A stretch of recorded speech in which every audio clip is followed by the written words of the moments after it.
All right. So, yeah, and when we release this, I'll just release this, honestly, as a bonus podcast episode. I don't plan on doing any editing. Why don't you do Sable, it? I don't know if you want to Do it do next week. Bet Online. Well, I was going to do it like early next week. Do you want me to do a Oh, Bet oh, oh, hold Online on. read? Hold on. I got to mute this shit. I can do the Bet Online read. There we go. Okay. If you need me to. That what now? I can do the Bet Online read. Yeah, we'll do, let's do the intros real quick, you know, all that fun stuff. And then after we do the intros, you know, today's episode is going to be about all the Disney Investor Day announcements. But before we get into that, our man Saba from the Water Cooler Podcast. You want me to make a pick? You want me to take my make a pick. this week? Yeah. Well, I just did it yesterday, so. Yeah, perfect. Hold on. Let me pull up what I did yesterday. I can't remember. Perfect. You're good. Let me know when you're ready. Yeah, no, go ahead. We're good. All right, ladies and gentlemen, welcome to a special bonus edition of Zero Dark Nerdy, the world's most notorious pop culture podcast. This is your boy Brian, a.k.a. El Nino, and today I am joined with... What's up, everybody? It's Tim Howell, the not-so-macho man. Tim, glad to have you back, brother. Who else do we got in here? Man. Ryan Saber, Captain Cleveland, Browns, Cavs, Indians, CLE, till I die.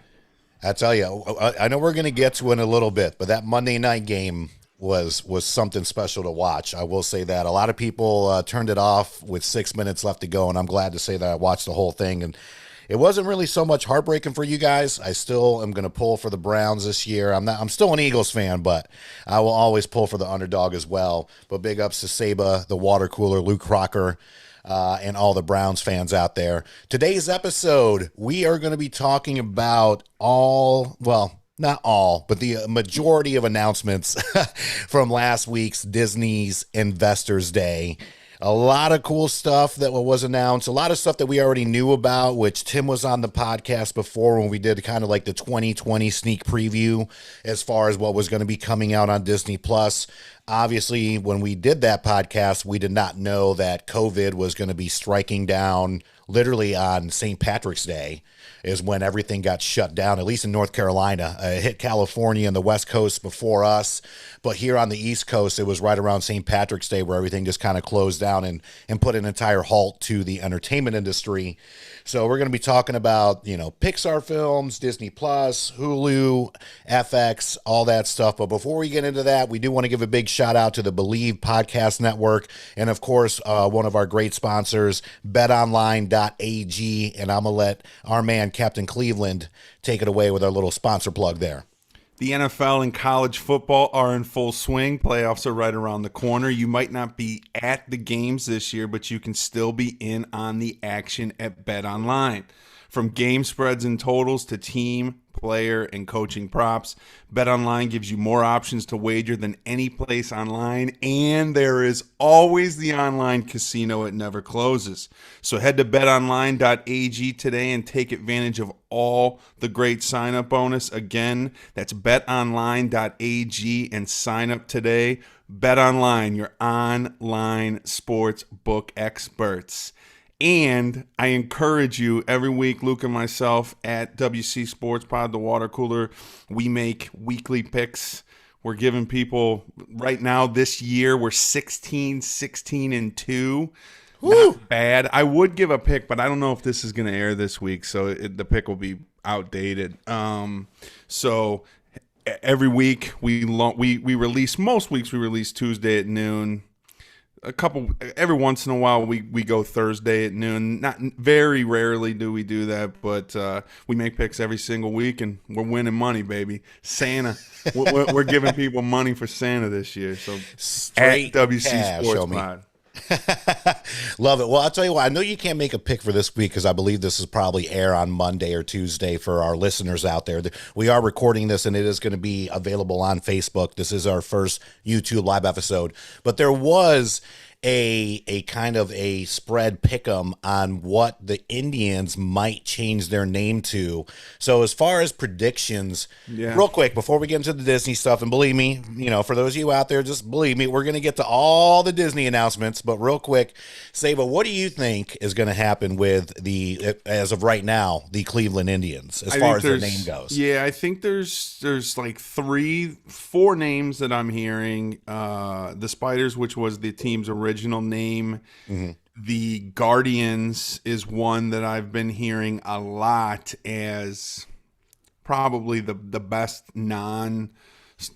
animal option. I've heard Avengers, which I think has died off a little bit, and I've heard Commodores as well. So I think if I had to put my money on it, I would like them to be the Guardians, to be honest with you. I think that's a pretty awesome name, but it's probably going to end up being the Spiders. Luke's a little more high on the Spiders than I am, so I would probably prefer the Guardians. But the Russo brothers are from Cleveland. They filmed Captain America, Winter Soldier there. They filmed some of Infinity War there.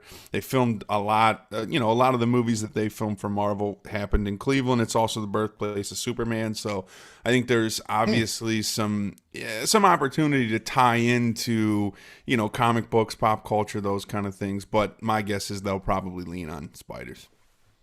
All right, excellent. Well, that is your take from our man on the street, our sports aficionado, the one and only Ryan Saba. So let's get to it here. The most electrifying voice in sports information. That's right. That's right. At WC Sports Pod, baby. And of course, you can find Zero Dark Nerdy as well as the Water Cooler on the Believe Podcast Network, the #1 podcast platform for professionals.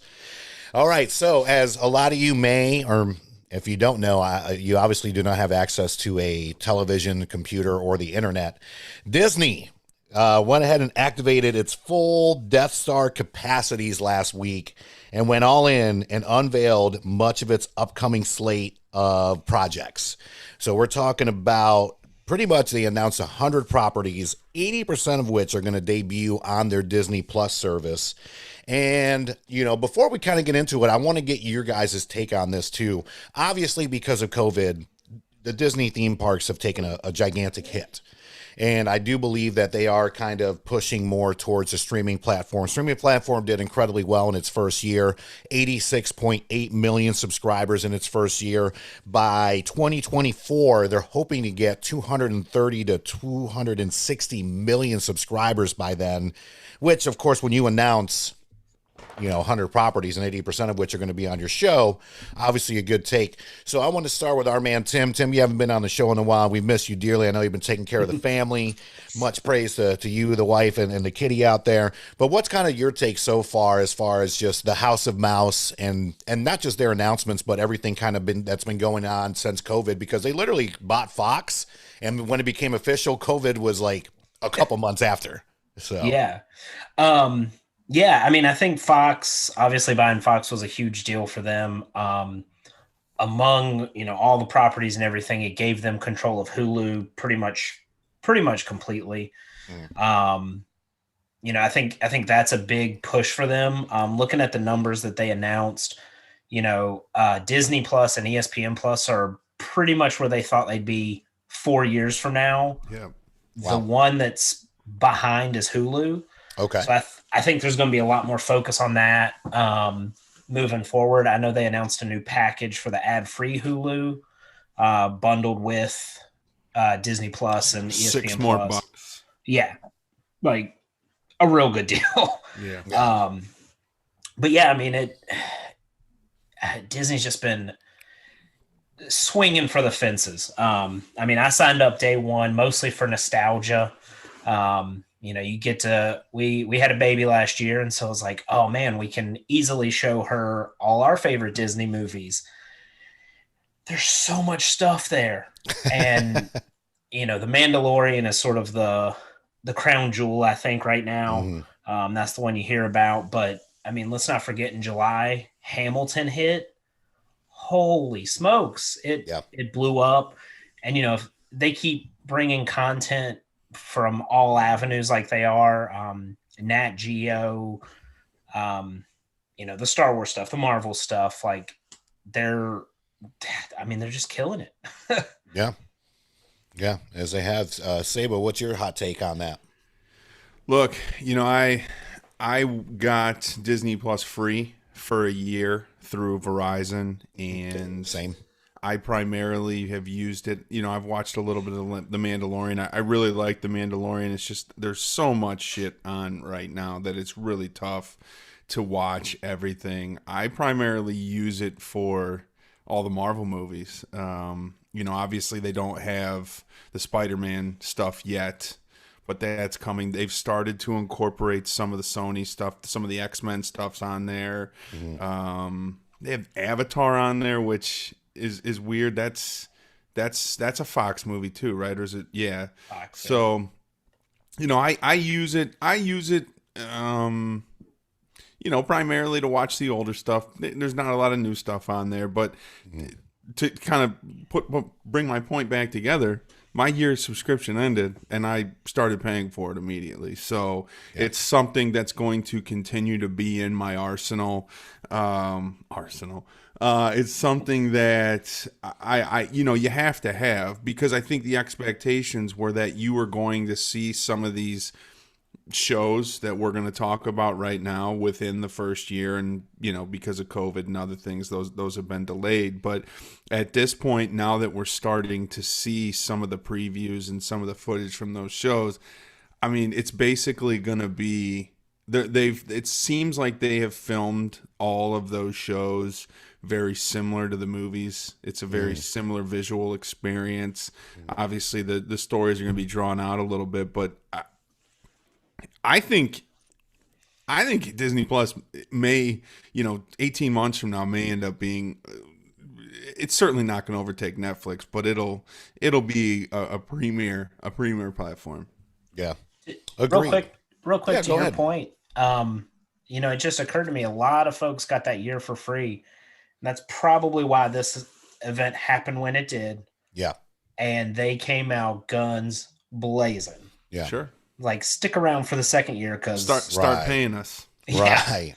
Actually, here comes a lot. Yeah, honestly, Tim, that's a very good point, because my 1 year literally just went up just like Saba's, and I'm like, well, of course I'm going to continue to pay. And what I like about Disney Plus too, especially with their movies, that a lot of other streaming services don't do, and this goes with movies as well as TV shows as well, and you can kind of see other streaming services start piggybacking off of this, is the fact that when you're watching, whether if it's Endgame, Infinity War, that most streaming services don't have the stuff that you see when you would buy a Blu-ray or buy a DVD, which is like the behind the scenes, the deleted scenes, stuff like that. And Disney, I thought, from the get-go, did a fantastic job of incorporating that in. And now you see, like with Peacock, as they're getting ready to pick up The Office back from Netflix, they've already said that, listen, after season 2, which they didn't have a lot of behind-the-scenes stuff, like they didn't even know if the show was going to make it after season 2, that you would have access to a lot of those deleted scenes and episodes that never aired. So, I think they definitely set the trend with that. And again, 86 million the first year, to reach 230 million to 260 by 2024. It's Disney. I don't think it's a stretch by any means. I mean, they own damn near just about everything except for Netflix and Amazon, and give it like another 5 or 10 years and who knows how that will go down. The other thing that I don't think they take enough advantage of, and I'm not sure if other platforms have this. HBO Max would probably be smart to pick this up, but they have that group viewing experience that you can do, where basically the three of us could be watching the show together and then communicate back and forth. Now, with like Roku's and Fire Sticks and all that, there's microphones on the remotes now. So we could basically say, oh my God, did you just see that? And it would pop up on the screen. I think that's something that's going to end up being a valuable feature if they could really kind of continue to improve it and Jesus, just market it, right? And again, I think HBO Max, with everything they're doing with the Warner Brothers movies and bringing everything out the day that it launches, I think that's an opportunity too, because frankly, we don't know what the next 6 to 12 months are going to look like. Right. Vaccines on the way. Well, vaccines don't work if people don't take them. So, right. So there's just, we don't know what the next 6 to 12 months is going to look like. So, the next 12 months could look very similar to the last 12 months. And, I think there's just going to be an opportunity for all of us to communicate in different ways and enjoy viewing in different ways together, which I'm looking forward to and really want to try to start to utilize more. Honestly, that's a great point, because it's that mystery science theater feel to it, to where we could all, and we do this anyways when we're together or not together. We're watching a movie. If we're together in the same room, we're talking about, what is this idiot doing going into that room, this, that, and the other. And if we're not in the same room, we're sitting there texting each other like, I can't believe this dumbass did this. So it's another way for, whether if you're an influencer, podcaster, YouTuber, to take advantage of being able to witness more movies at home, but having that group element, and then being able to incorporate the, for lack of a better term, the shit talking element that always comes with the movie going experience. So it's if point. Like when some of these movies come out, or even the shows, if the director is able to hold a viewing party where you can be in there, and the director can kind of be providing, when we shot this scene, this actor was doing this, what I mean? That there could just be a whole different experience. Or frankly, let the Russo brothers hold an Endgame viewing party, right? And then have Downey come in, and Hemsworth and Evans. I'm calling them all by their last names. You're on that bro level with them, right? Like, but that's the kind of shit that they could start doing. And I mean, if I see something that says, okay, next Saturday night at 8:00, watch Endgame with the Russo brothers, and every 30 minutes a different Avenger is going to be a guest, and they're going to talk and provide commentary while the movie's going. That would be awesome. So I think there's just a lot of opportunity. Yeah.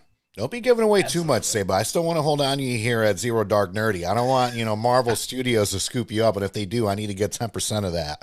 So you're unleashing some fantastic ideas out there. Nobody likes my ideas.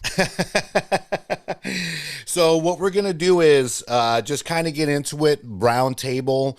I got a buzzer for things that Tim or Ryan are very interested in, or not interested, I'm sorry, could care less about. Then I have like a ding for things that they are.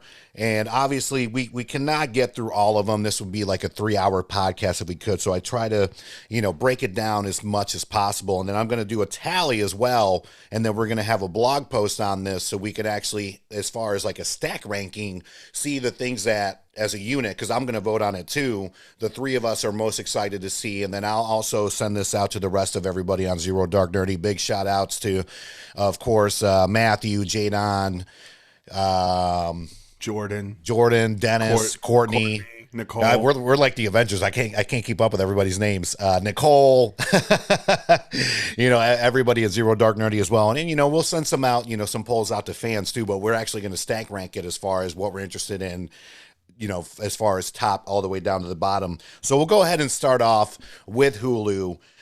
Primarily Hulu before Disney bought Fox. It was Disney properties as well as ABC, which a lot of people may not know. Disney also owns ABC. Once they acquired Fox, they pretty much acquired the rest of Hulu, because I believe Fox was the other 20% that Disney did not own, something in that ballpark. So by doing so, they've already mentioned that they want to have more of their adult focused programming on there, hence Handmaid's Tale, things like that. And they're going to incorporate more of the movies that used to come out on Fox Searchlight, as well as 20th Century Studios, which is now renamed 20th Century Studios because of the buyout, going straight to Hulu instead of theaters. So with that being said, the two main properties that I want to talk about on this and get your opinion on, I think the biggest property right now on Hulu is Handmaid's Tale. I've yet to watch it, but my family watches it. They love the shit out of it. They love the books. They love the show. The next season, which will be season 4, is coming out next year, and it's already been renewed for season 5.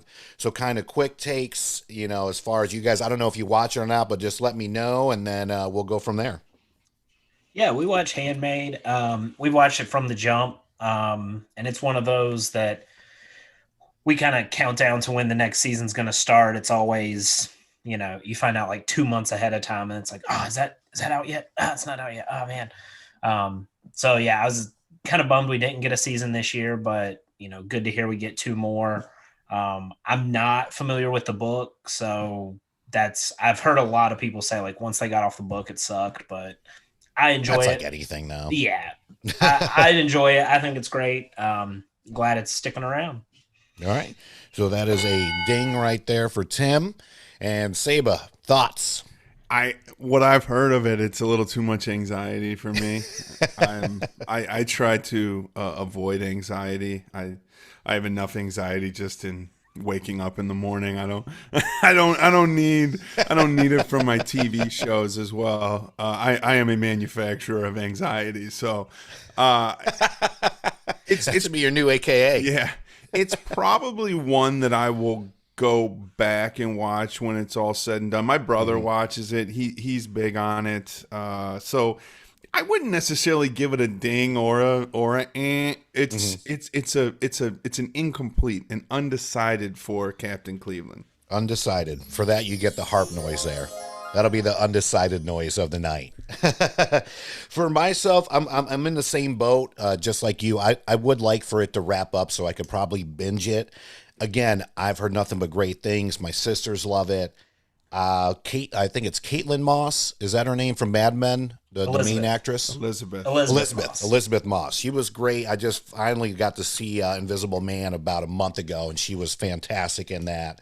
So I think she's a great actress. I do want to check it out, and I will give that one a ding, even though I haven't seen it yet. I will be excited for it to wrap up so I can just kind of binge through, because I feel like you get into some shows, and I did this with Game of Thrones and Sons of Anarchy. I got into the game a little bit late, and then I would, binge through like the first couple seasons, and it's like, now I want more.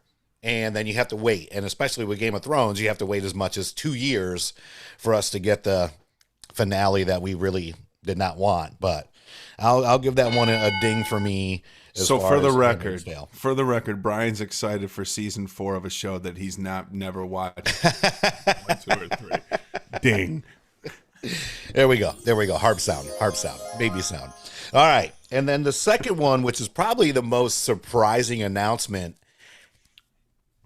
for just about anybody that's not an original fan of this show, which I am not, and I'm going to go ahead and give it one of these. But the Kardashians, so Disney went ahead and are bringing the Kardashians over from E! To Hulu for some kind of like a worldwide thing. Apparently it's going to be like a whole Road Rules kind of thing to where they travel the world. You can only film so many seasons of them being in Hollywood. So now the next plan is Calabasas. Yeah, well, you know what I mean. Now the next plan is to go around the world with the shit show that is the Kardashians. So I'm interested to hear your two takes on Hulu. Well, Disney really picking up Kardashians to bring it to Hulu. So Kylie Jenner today, Forbes released that she earned the most of any celebrity in 2020. I believe it was $590 million. The next closest was Kanye at about $170 million. That family is just sort of they intrigue me. I'm not a huge consumer of their content, but what Kris Jenner has done with that entire group and the longevity and careers that have spawned from it. Kendall Jenner is the highest paid model in the world. Kylie Jenner is the highest paid celebrity. You bring Kanye, Travis Scott into the mix. Scott Disick is like the new Spencer Pratt, right? Like he's just like the asshole that everybody hates. But Spencer was sort of like a flash in the pan. Scott Disick's been around for 10 years. Yeah. So I'm just very intrigued by everything that family does. And to your point, I haven't watched a lot of it. Courtney will watch it and I'll walk in. And it's just kind of them always sitting there arguing in Calabasas or whatever. Right. This idea of them sort of taking it out on the road and going different places and doing different things, I could buy into it because it's going to be it's going to be lavish. It's going to be luxury. Everything they do is going to be very, very extravagant. It's like when you watch a Drake video, it's like, dude, this guy's lifestyle is fucking unbelievable, right? Right. Like, it's the same thing, right? It's going to be the same thing. You're going to see their actual like lifestyle in multiple cities, and I can do it. So I'll give it a ding ding. There you go. Two dings from Captain Cleveland there. On to our man Timmy, our man on the street, the not so macho man. What's your take on the Kardashians coming to Hulu? So the not so macho man watches the Kardashians. Who would have guessed? I would have. So from what my sources are telling me, Kim, Kendall, and Kylie will not be part of whatever they're doing. I didn't know that. Yeah, it's basically the ones that need money. So like fucking Rob and No, so I think it's Chris, Courtney, Chloe, and Scott are the kind of the main group. I like Scott. I think he's hilarious and adds some. he's awesome. Scott just doesn't give a shit. That's why I love Scott. And when they get out of hand and they're like, "Oh, my $300 shoes are the wrong color white," he's like, "Listen to yourself. You're ridiculous." Yeah. Yes. But my wife loves it, so she's the source, by the way. She's my inside scoop. So I was wondering who your source was. I was going to ask. It's her. So for her, I'll give it a ding. Right. I'm a little disappointed at that, but as long as they got Scott and, look, Courtney's, I think, look, we're not misogynistic here. I'm just coming out. I think in my opinion, I've always thought that Courtney has been sort of the most attractive one. She's the oldest, so I dig her. I dig her style. I dig her vibe. So I'm in. All right. 2 dings. So 2 dings against one X. Nothing wrong with that. Again, we're going to tally all this up at the end of the show. So that's going to wrap it up for Hulu. There weren't too many announcements. They made the announcement about, it wasn't really an announcement. They aired Happiest season with homegirl from Twilight, Kristen Stewart, which actually was not a bad movie. I watched that with Ashley the other day, and it was pretty good. So that was about it. Not a lot on the Hulu front. So next we're gonna go to FX. Before you leave Hulu, I want to add one thing. They've made a big push to start bringing in big stars. I noticed. I think they announced a movie with Nicole Kidman and Michael Keaton. I can't remember now if that was 2 separate movies, but most importantly, a comedy, I think, series with Martin Short and Steve Martin. Oh, wow. Sign me up for that one. Yeah. I did not know that. So now that sounds great. And I will say this, too, for Hulu. One of my favorite Hulu properties and probably one of the, I don't want to say biggest surprises of 2020. And I think, Saba, you and I had this conversation, and I just started rewatching it again. Dave with Lil Dicky is absolutely outstanding. 8 episodes, 30 minutes long. Even if you're not a fan of Lil Dicky, I highly suggest you check it out. It was renewed for season 2, and there's no word yet as far as a release date, but that was phenomenal Hulu property in my eyes. LD. So moving on, we're going to go to FX now. 2 of the biggest announcements that they had. Well, I mean, there was a few ones. The biggest one that came is Always Sunny in Philadelphia, the little show that could. I mean, I remember watching and I have the first season on DVD, and it has their 2 pilot episodes, which were 5 minutes long and literally just a one shot in a Hollywood alleyway. And it truly shows you, like, I'm not going to say this works for everybody, but literally, if you work your ass off, you dream it, like, you just never know what's going to happen. And especially with the addition of Danny DeVito in season 2, really, really skyrocketed the show. And it's already been the longest running television show of all time that's not animated, besides Cops. And I think it actually surpassed Cops. But now it got extended for 4 more seasons already, which is just incredible for, really, it was Rob and Charlie Day that started it. And then they brought on Dee, and then, of course, Dee's brother. I can't think of their names right now. So, I mean, to me, congratulations to the Always Sunny crew for such a tremendous feat. I mean, 20 seasons of any kind of show is unheard of. And then Atlanta has been renewed, which I know is one of Saba's favorites, for 2 more seasons. Yep. So as far as before we kind of go down the line, which is not a huge line that I have for FX, but what's your opinion as far as Atlanta and Always Sunny in Philadelphia? I'll talk more to Atlanta because I've watched Always Sunny, but I'm not a diehard Always Sunny guy. I mean, I'll watch a few episodes here and there, but Atlanta, what Donald Glover's done with Atlanta, Lakeith Stanfield, the other guy, I can't remember his name right now, the guy that plays Paperboy, he's been getting all kinds of movie roles. It's an absolutely genius show, great storylines. A couple episodes a season get a little weird and kind of go off into right field, but it's, I talked about this in one of our solo dubs in season 1. So, I think it's one of the best shows on TV, and it's sort of has like a Curb Your Enthusiasm vibe to me, like a behind the scenes Curb Your Enthusiasm vibe. Larry David has a contract with HBO that says, I might not make a season of fucking Curb Your Enthusiasm for 9 years. And you know what? Don't ask me about it. I'll come to you and I'll tell you when I have a season. It feels to me like Donald Glover has that going on with FX, where basically they want content. We want you to make seasons, but you know what? If it takes 4 years to make a season, we're good with it. So I like that. I like the vibe. It's a great show. If you haven't watched it, there's 2 seasons of it. Watch it. You'll love it. Yeah, and Paperboy is Brian Tyree Henry. Yeah, and he's been in movies, man. Yeah. He was in This Is Us, I think. Not This Is Us.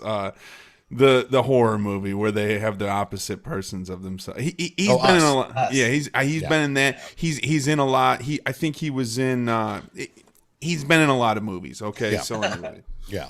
And I like the way you said that, too, before we get to Tim real quick, because there are artists like that. For instance, Justin Timberlake, he has movie deals as well as album deals, and they're not like, there's no time limit on them. And he's even said, he's like, when I feel music, this is when I want to record. And he says the same thing about acting. When I feel like I'm in the zone to act, then that's when I want to act. And that's the way it should be. It shouldn't be a rush thing just because they have a hot property and push it out. So hopefully it is like that with Atlanta, because I finally did start watching and I thoroughly enjoyed it. And Donald Glover is just a damn genius.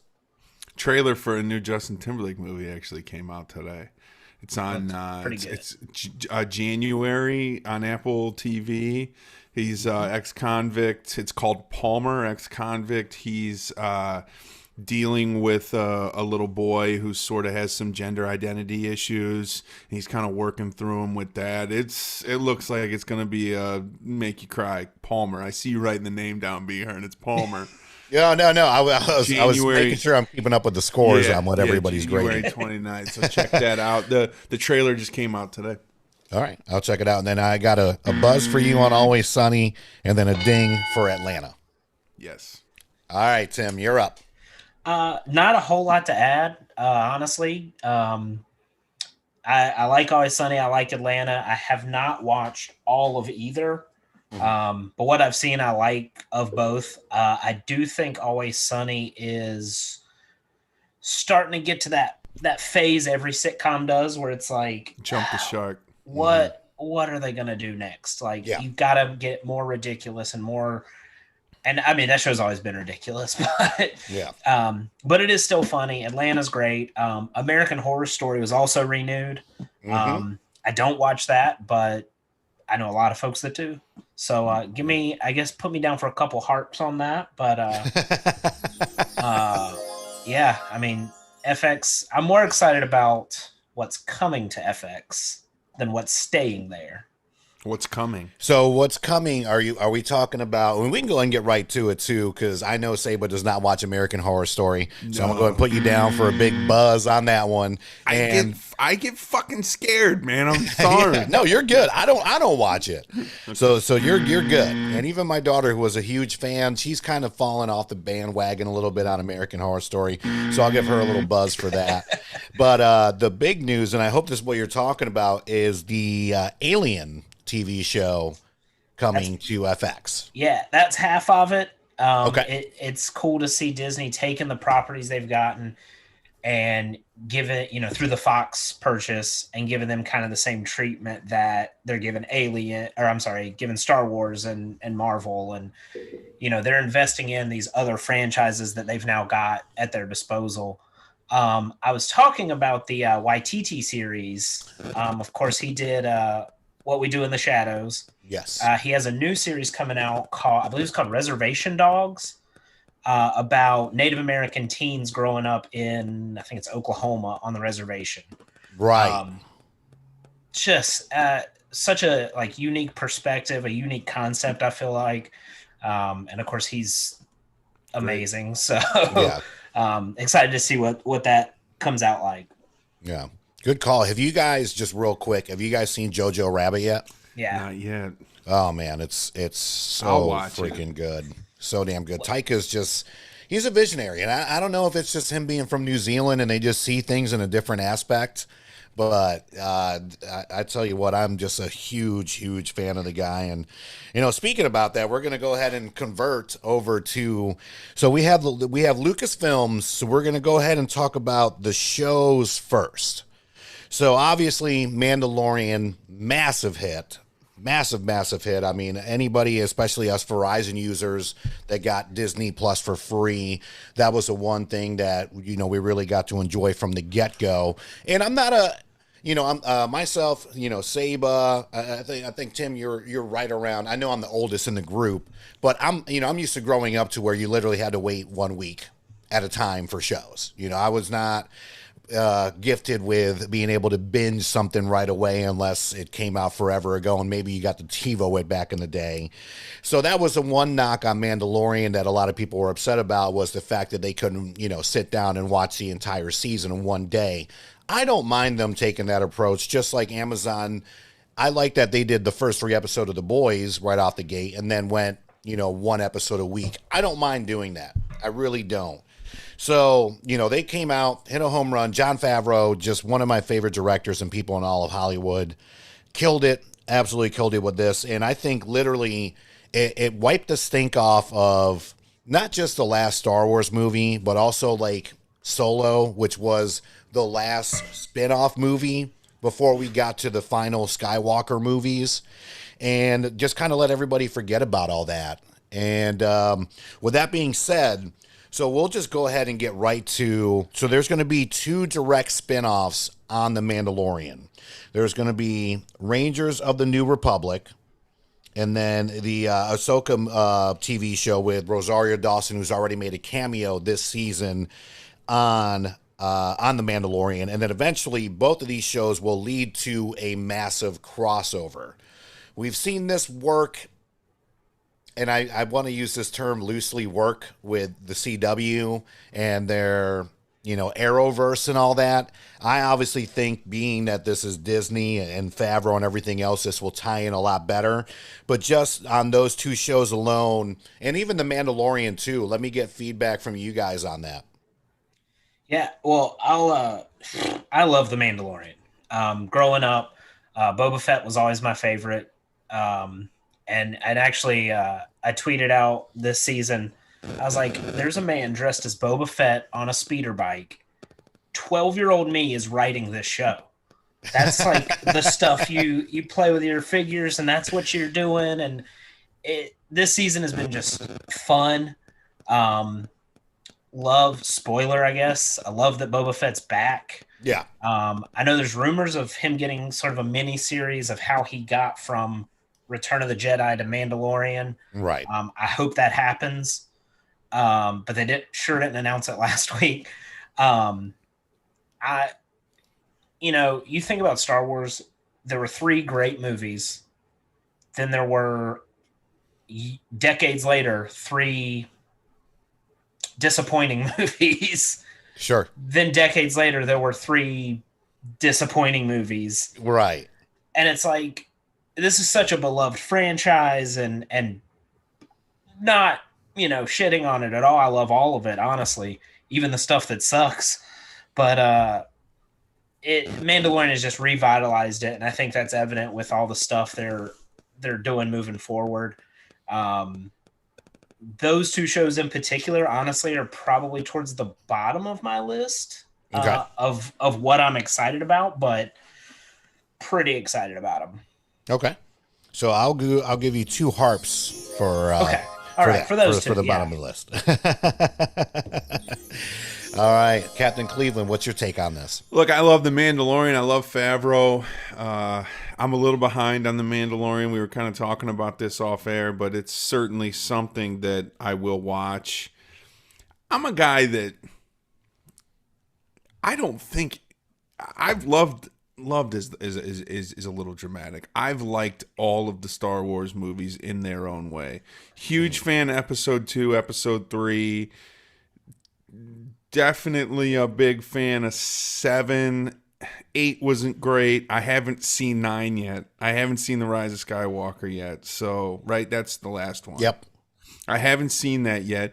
But these are all things that I will definitely watch. I loved Rogue One.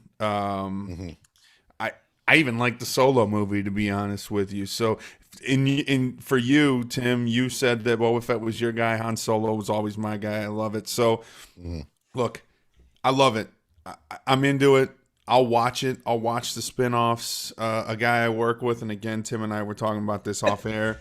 He's been just hounding me like, dude, you got to watch Clone Wars. You got to watch Clone Wars. And I'm going to watch that, So these are all things that I will absolutely 100% consume. It's going to get even more difficult, so it's something that I'm probably going to have to get on now and start watching. But I fully expect to be fully caught up on The Mandalorian in the next couple weeks, and I'll watch anything that they spin off of it, especially if Favreau's involved. Yep, agreed. And I get dings. I get dings on that. There you go. Boom. Boom. 2 dings.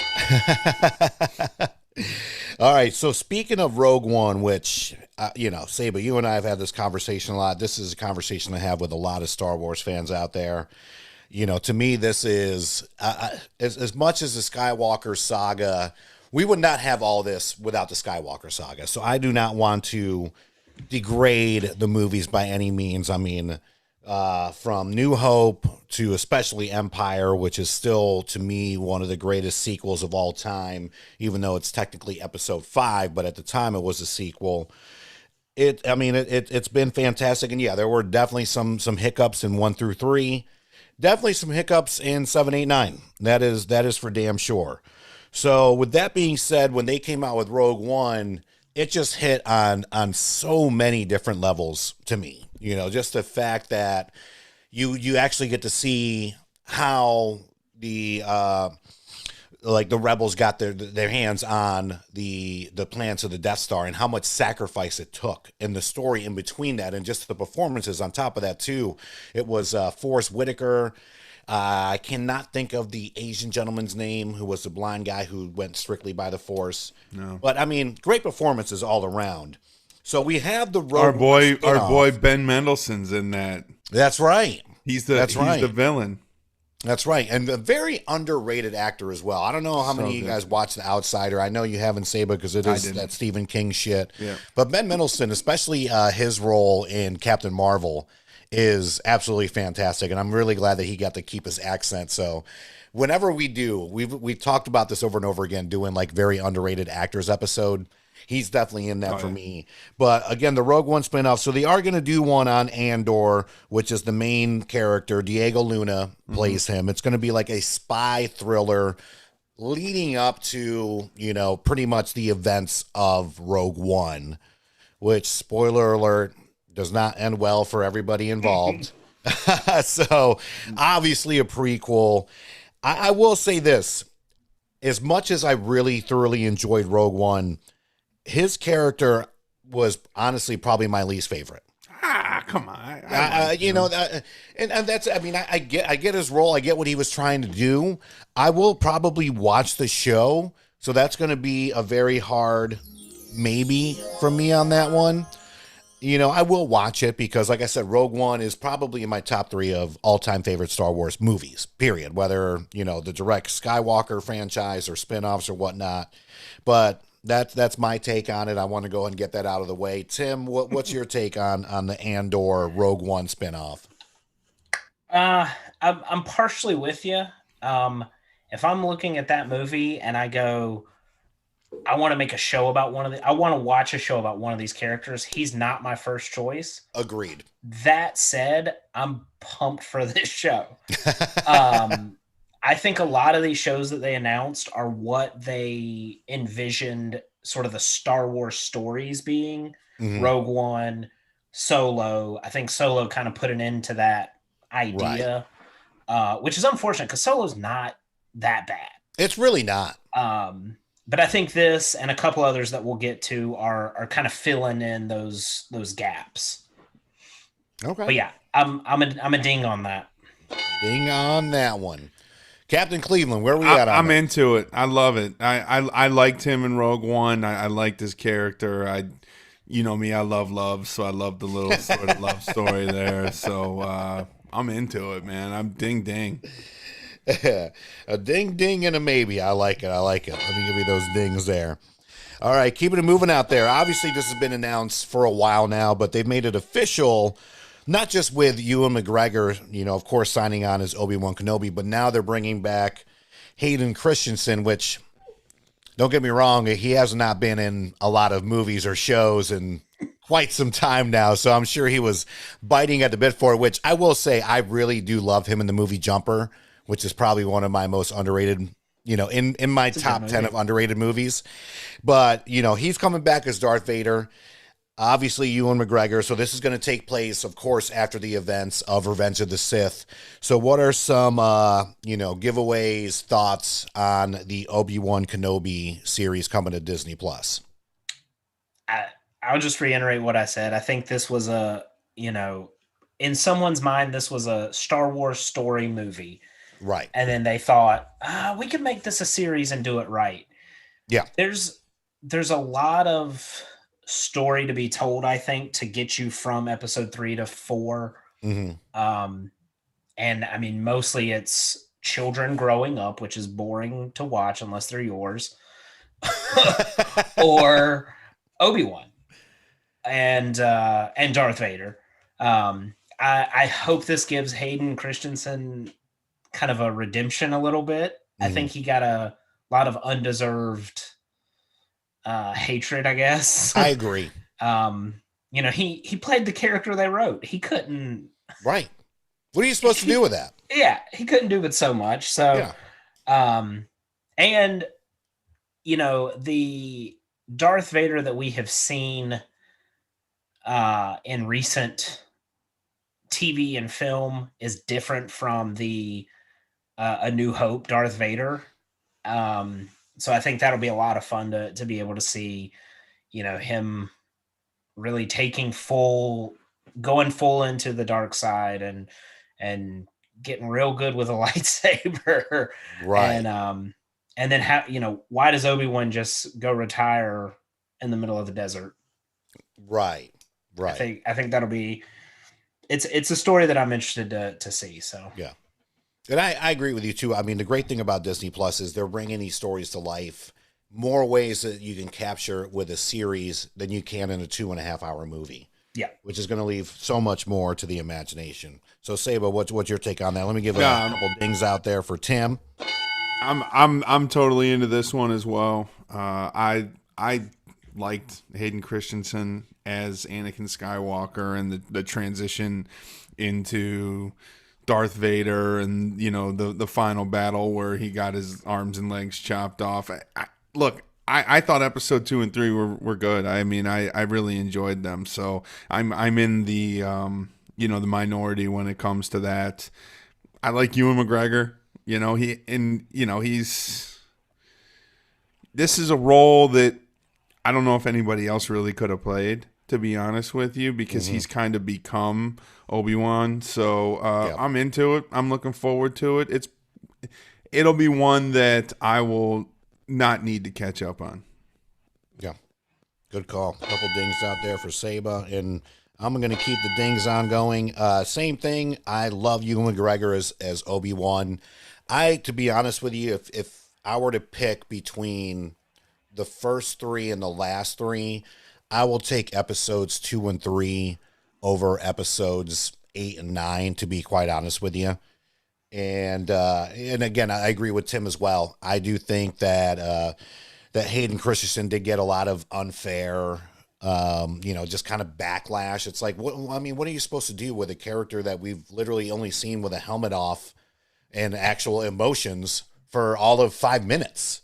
Yeah. And then besides that, obviously one of the main reasons, another reason I love Rogue One is at the very end where Darth Vader is, for lack of a better term, fucking shit up. We don't really we see him choke people out throughout, especially in the first 4. And then, of course, the lightsaber battle with Luke and all that. But really, Rogue One is when it was like, okay, like this dude is, we all knew he was a badass. But that last 2 minutes of Rogue One, where I was just like, wow, this is amazing.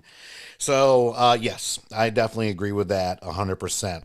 So just to keep it moving a little bit, now there is no mention as to if our boy Donald Glover is going to be coming back, but there is a mention of a Lando spinoff. Yeah. To me, I think Donald Glover is Lando. I just don't think they're going to be able to get him. If it's not Donald Glover, don't make the show. Agreed. Don't do it. Yeah. Or Yeah. Billy D. It could be Billy D. I'd be fine with that. Right, but I mean, if it's Billy D, they either got to do like the Irishman, facial reconstruction like 45 years ago, or they just go ahead and go cheaper and try to get Donald Glover while he's available. So, and they better do it now while nobody's touring and nobody's really recording stuff. So, real quick on that one. So Lando. So with Donald Glover, you guys are both in. Without, you guys are both out. That's it. All right. I'm not out. You're not out? I'm not out. Not out. Even without Donald Glover. No, I'm still in. Okay. I'm still in for Lando. Okay. All right. Okay. There's just not enough details about There's kind of not. the direction that they want to go. Is this pre Solo? Is this post when he sort of right. I'm my mind's he's the reason why Han Solo got frozen in the shit, right? Yeah. So is it you know what I mean? How does he take over Cloud City? Yeah. Where right. Good point. Where is this where is it timeline wise? Yeah. I need more details, so I'm definitely an undecided on that. But regardless of where it's at in the timeline, if Donald Glover's in it, I'm in. Yeah. But if it feels like they're trying to force it just to get content out and just do sort of origin stories on every character that's now in the Star Wars cinematic universe or whatever you want to call it, I think I need more. And I mean, we got to remember too, just because they announce all this stuff, it is Investors Day for a reason, and their stocks went up through the roof the next day because of it. Doesn't mean all this stuff's going to get made. Carbonite. It's carbonite, right? Yeah. Right. I just like that you forced it. Yeah. I appreciate it. All right. So, just want to make sure. Okay. So to wrap up the Lucasfilm slate, now we're going to go to the movie. So there's still, and we don't have enough information to really talk about it, the Taika Waititi film that is yet to, there's no characters, there's no story, there's no plot, but he's involved. I can go ahead and give us all dings on that because if he's doing it, I will sure as hell be watching it, and I know the rest of us will. So the one thing we do know for sure is Wonder Woman director, is it Patty? Yeah, Patty Jenkins is going to be doing the Rogue Squadron film, which to me, one of my favorite things of the Star Wars films, especially 4, 5, and 6, are the scenes, like the battle scenes in space with the TIE fighters and everything else and the rebel pilots. And of course, whenever you go to Dave and Buster's, they have like the huge, I can't think of the name, but of course it costs like $10 to play one round because it's Dave and Buster's.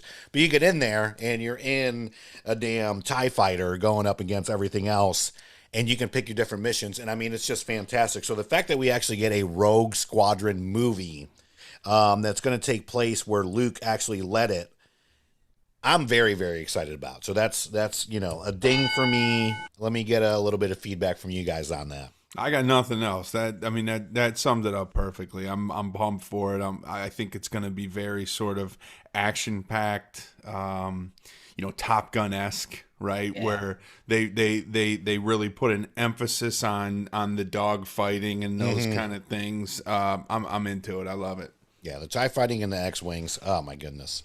Tim, where you at? Same thing. Loved the Rogue Squadron game on N64. Hadn't played the new Squadrons yet, but looking forward to that. I mean, the dog fights, I'm here for it. Make me care a little more about Porkins and Biggs and Wedge and all those guys. So and I don't know if it would directly tie into this, but I've seen some rumors about Sebastian Stan playing young Luke Skywalker. Yes. So that was Boss Logic. I want to say our boy Boss Logic, but he might as well be our boy. He's on Instagram doing his thing, and probably one of the best people I've ever seen on Photoshop. Oh yeah. But he did the Photoshop version of him as a it works. Not young, but like middle-aged Luke Skywalker, and it looked fantastic. Yeah. And I mean that's how Rosario got involved. Was people were like, oh, she'd be great. And they were like, yeah, you know what? So, I'm in. Agreed. All right. So we're all agreed on that one. And again, hopefully we'll get more details on the Taika Waititi Star Wars film. Keeping it going now. All right. So Disney, of course, the House of Mouse has some announcements. Some of them we've known about. One of them, very, very brand new news to me. So Hocus Pocus sequel. Let me see where you guys are at as far as that goes. Hit me with a ding. That's every Halloween we got to watch Hocus Pocus at least once. It's that nostalgia grab. Everyone's real nostalgic right now, especially like our early 30, mid 30 crowd. So I'm not surprised if everyone's available, and Lord knows Disney can afford them. So not a surprise at all. It's been rumored for a little while, so I'm in. Was that Cher and Bette Midler? And it's not Cher. It's not Cher. It's Sarah Jessica Parker, man. I think I don't care. We'll give you one of those. No. He cares less than that. So you want the buzz? Yeah, I don't care. All right, so buzz for that. To me, nostalgia as well. It's not so much I'm looking forward to it. I'm definitely in the middle. Like, let's just see what they do. I have not seen the remake to The Witches yet on HBO Max. According to Tim's face, it is not worth Oh, no, watching. I haven't seen it. I haven't seen it. So we'll see. I mean, we all know this. With remakes, it's definitely hit or miss, and unfortunately, it's more times miss than it is hit. So keeping it moving, this was honestly the most interesting thing to me that I did not catch last week, but I caught in the article today. So they are remaking Three Men and a Baby, but with Zac Efron playing the Steve Guttenberg character. So I definitely want to hear some feedback on this. I love the original Three Men and a Baby. That was what? It was Steve Guttenberg, Ted Danson, and... who was the third man? Oh, good question. It was Tom Selleck. Yes, it was Tom Selleck. Yep. That's classic. They made a sequel to that too. Yeah, Three Men and a Little Lady. Yeah, look, I'm into it. I like Zac Efron. I like what he does. He's fun. As he's gotten older and kind of moved away from the High School Musical persona and become a little bit more like a bad boy sex symbol or whatever. Like, I'm into his movies, So I let's see who the other two men are, but I can dig it. What's the movie that he was in? It was him, Michael B. Jordan, and Miles Teller, where Morning After, or something whatever. like that. But that was sort of like a trio buddy movie, and he was really good in that. So that's the movie that comes to mind when I think about the sort of genre that this, or the feel that this could have. I'm into it. Tim? So I've actually never seen the original. I'm familiar with it. Mm-hmm. It's one of those. Let me give the ding to Sabo real quick. There we go. It's one of those that I'll check out. I mean, it's going straight to Disney Plus. I'll check it out. Zac Efron also great in The Greatest Showman. So, but yeah, I mean, like you said, like he matured, and I got nothing against him. His show on Netflix is pretty entertaining. But if you don't mind me transitioning, the biggest shock I saw kind of on the same lines was Sister Act 3. I did not see that. Whoopi? Well, tell me Whoopi's coming back. That's about it. Whoopi's coming back, Sister Act 3. Okay. I think straight to Disney Plus, but I was like, yeah, all right. I'm into that. Dude, when movie theaters all close in about 4 months, everything's going straight to Oh, yeah. I laugh, but goddamn, I cannot wait to see a movie. I think the last movie I saw, I was telling Saba, it was the beginning of the year. We went to go see The Gentleman. The Gentleman. That's right. Yeah. We did. Yeah. Yeah, that was in January. No. So Thank God we went and saw it, because I didn't want to. But I did. We went last Christmas Eve, and I think that was the last time. I will Probably say, ever. there's people out there that do not like Zac Efron because of his Disney days, where to me, I'm like, everybody's got to start somewhere. I mean, Jesus Christ. But to me, honestly, I think he's made a lot of really good films. I love him in Neighbors. Yeah. Mike and Dave Need Wedding Dates with him and our The boy kid from Alex. Adam Devine. And your movie you're talking about, Saba, is That Awkward Moment. With Michael B. Jordan. But he's a very talented actor. And to your point, Tim, my daughter actually put me on to the Netflix show that he's doing, that like documentary series. Yeah. It's awesome.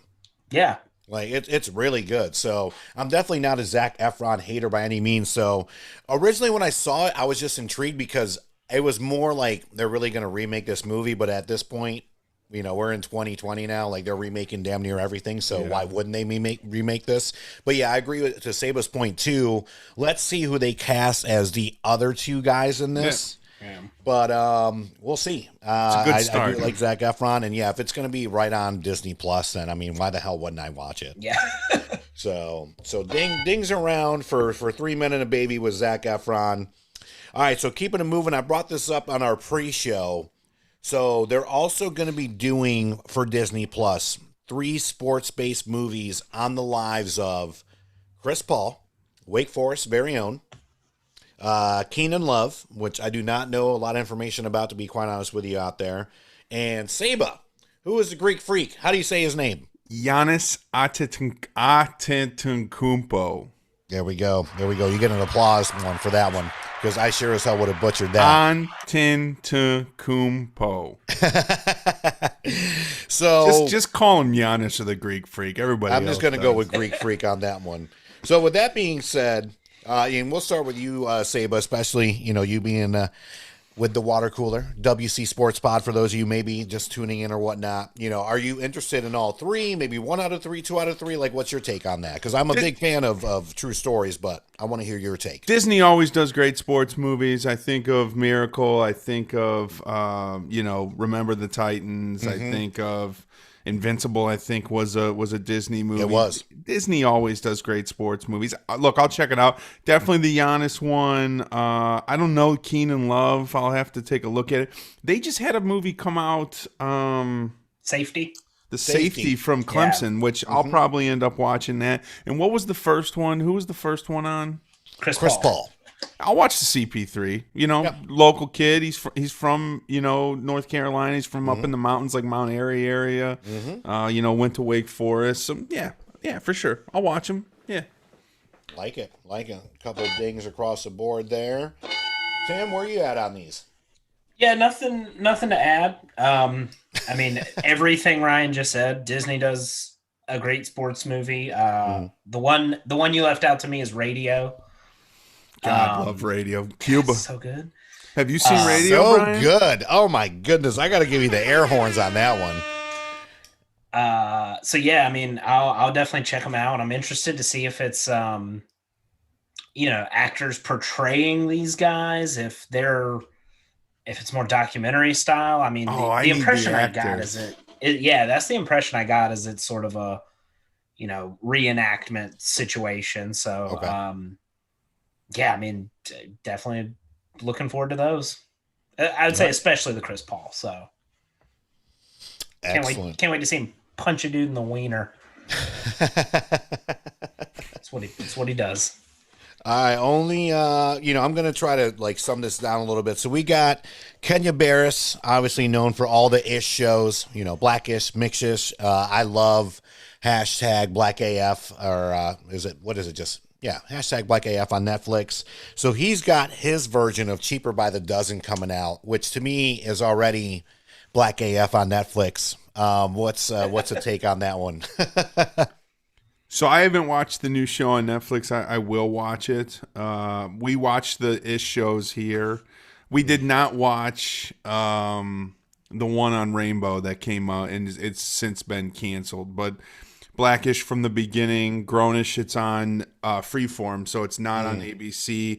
Little different vibe. It's for a different crowd, a younger crowd. It's we enjoy it. So I'm gonna watch the show that's on Netflix. He's on it, right? And, he's actually in the show. Is it Rashida Jones plays his wife. Rashida Jones, Quincy Jones' daughter. Shout out to Quincy. So shout out to my boy Quincy. My boy Quincy. Yeah, shout out to Q. So yeah, I'll watch it. I love it, and I was a huge fan of the Cheaper by the Dozen movies. Steve Martin, Ashton Kutcher was in those. Those were fun. What'd they do? 2 of them, maybe even a third one.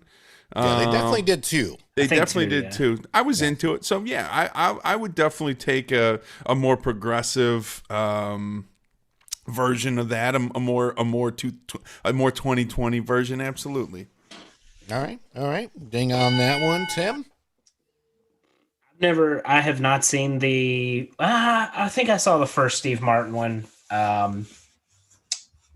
Eugene Levy's in there, right? Probably. I believe so. Like the rival neighbor or whatever. I mean, again, I'll probably check it out, but not one that really hit my radar too hard last week. Yeah, I just kind of saw that one in there. And then last one, this one I'm very partial about in 2 different ways, and I'll go ahead and kick this one off. So they are doing a remake of Chippendale Rescue Rangers, which was one of my favorite cartoons as a kid. That being said, I am a huge fan of Andy Samberg, who is going to play, I believe, Dale. He's going to play one of the 2. I think Dale. And he, of course, Saturday Night Live, Brooklyn Nine-Nine, Lonely Island. 9-9? But yes, 9-9. And then John Mulaney is going to play the other voice. I am just one of those people where I literally try to like John Mulaney and just can't. I don't know what it is. I want to. I really do want to. It's not that I don't get his humor. It's just one of those, what is it in Wedding Crashers, where he's like, I don't know what it is about your face, but I just want to punch it. That's how I feel about. And I mean, John Mulaney, for watching this, I'm sorry. I don't know what it is, man. I just can't. I can't get past it. John, we'd love to have you on the show. John, if you're watching he's this, like, I can't wait to send someone to your house to punch you in the face. Have your people call my people. By the way, that guy right there is my people. The one that wants to punch you in the face. So look, I will give that one. I will give that one of the middles. Is it live action or is it going to be animated? It's a live action CGI combo. I'm going to give it every opportunity for me to love it. Okay. That is my feedback. So I have a giant list of everything that was announced. And by the way, we have not touched on a lot of it. I know. Like I said, if we would, this would be like a 3-hour episode. I'm trying to condense we're as working much as on possible. Yeah. We're already at an hour. I want to do a quick list in just a second. Yeah. Just name them. But this is the one thing that I had highlighted. Okay. I love Sandberg. I love John Mulaney. Okay. When he hosts SNL, it's one I DVR just in case I fall asleep halfway through. I've loved his stand up forever. That caught my eye. I love Chippendale, so pumped that they're bringing it back in some regard. I'm interested to see how they make that work. Just the CGI and all that, and Right. I've loved all their live action remakes, to be honest. So I think it'll be fantastic. All right. Well, ding there. So 2 dings and a definite maybe for me, for the exception of Andy Samberg. All right. So you got your list, Tim. You want to go ahead and rapid fire? I'm rolling through them. So next year, now we're still going to get to Pixar and Marvel here in a little bit. Okay. But, yeah.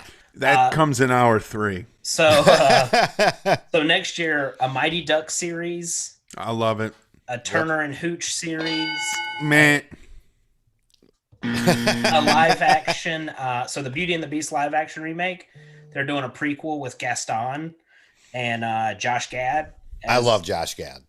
I forgot his guy's name, but Swiss Olaf? Family Robinson. Different. This isn't Frozen. A Percy Jackson series. I like the Percy Jackson movies. I did too. Yeah.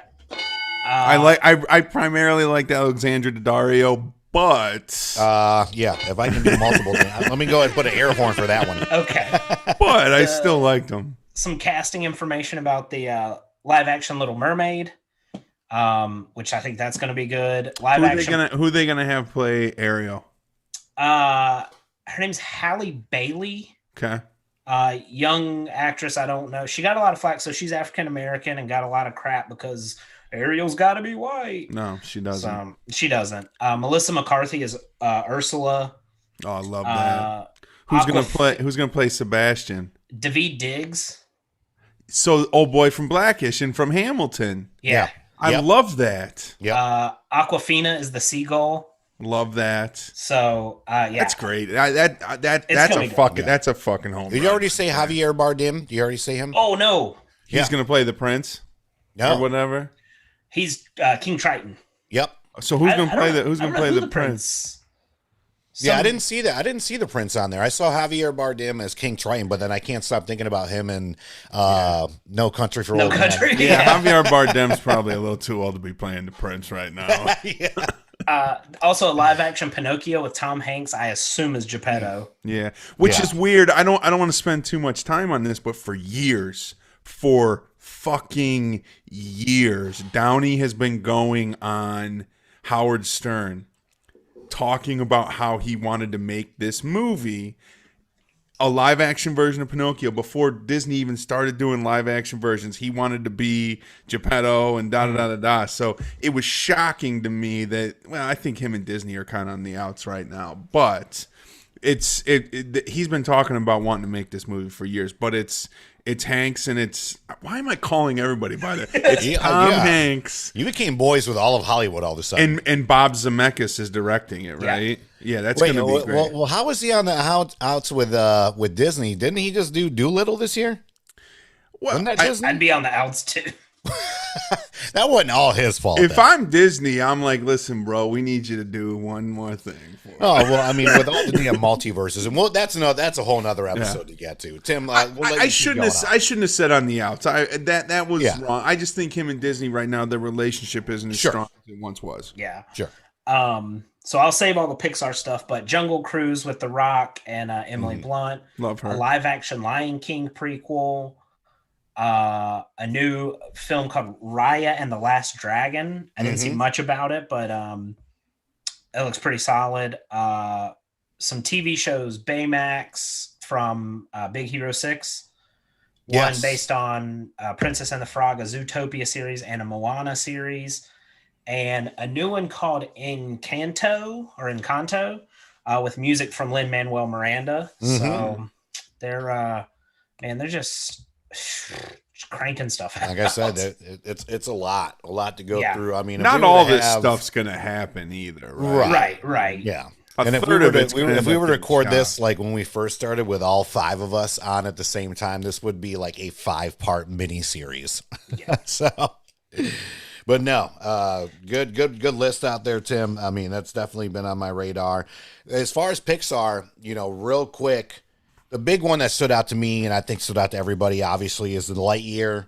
I don't even want to say the prequel to Toy Story. So this is going to be the like actual movie on the character that the toy Buzz Lightyear was based on, and it's going to be voiced by Chris Evans. So very, very excited about that. I'll give that one a ding, and let me go ahead and get some feedback from you guys on that. I thought it was great because they're making an origin story for a fictional character, like right, like a toy, right? But they're saying, okay, what if this toy was really based on a person, right? Yeah, I think it's great. Look, we all love Chris Evans. I mean, it's hard not to love Chris Evans. It's tough, right? Because it's sort of like De Niro playing Vito Corleone when Marlon Brando just won an Oscar for it. It's like, man, Tim Allen is fucking great as Buzz Lightyear. So it's going to be interesting, but I think he's going to pull it off. I think it's going to be good. Yeah, ding on that one. Tim, where are you at on this? I like it a lot. I did think it was funny that Chris Evans had to kind of make the distinction that, like, I am not the toy. I am not Tim Allen. I'm not replacing him. Right. This is it's a different thing. I think it'll be interesting. Using the properties they got. It'll be fun. Yeah, why not? And I mean, to me, I think it makes perfect sense. Because originally, if I remember this correctly, Buzz Lightyear was based off of, some kind of either a cartoon or something. So to actually have that origin story on that's already something that's a fictional toy, to have that kind of story behind it. They could have literally picked, I love Chris Evans, don't get me wrong, but they could have picked Chris Hemsworth. I would have been happy with that choice too. They could have picked Chris Pratt. As far as the three big Chris's in the MCU, either one of those three would have sufficed, but I'm totally good with that. So let's go ahead and move. Hold on. Tim's got some. Just for the purists out there was a Disney cartoon in the, I guess, late 90s called I think it was Buzz Lightyear of Star Command, that was supposed to be the cartoon show in the Toy Story world that the toy came from. Okay. So this movie is before that they then made this character into a cartoon and then a toy. So it's just had to get that in there for the one person that's like, oh, you're not going to talk about Star Command? Thank you. I'm giving you all the air horns for that one, for saving us out there. Because trust me, we do get ripped every now and again for missing some stuff. Thank you, Tim. I do what I can. All right. So last but definitely not least, let's go ahead and start with the Marvel shows. Obviously Marvel Studio is a huge factor in this whole, not Disney acquisition. They've been a part of Disney for quite some time now. But so we have the Marvel shows Gambit coming out, some set dates, some not. And then of course the Marvel movies that we know are at least coming out. And again, there are 3 set dates for Marvel movies and the rest are TBD.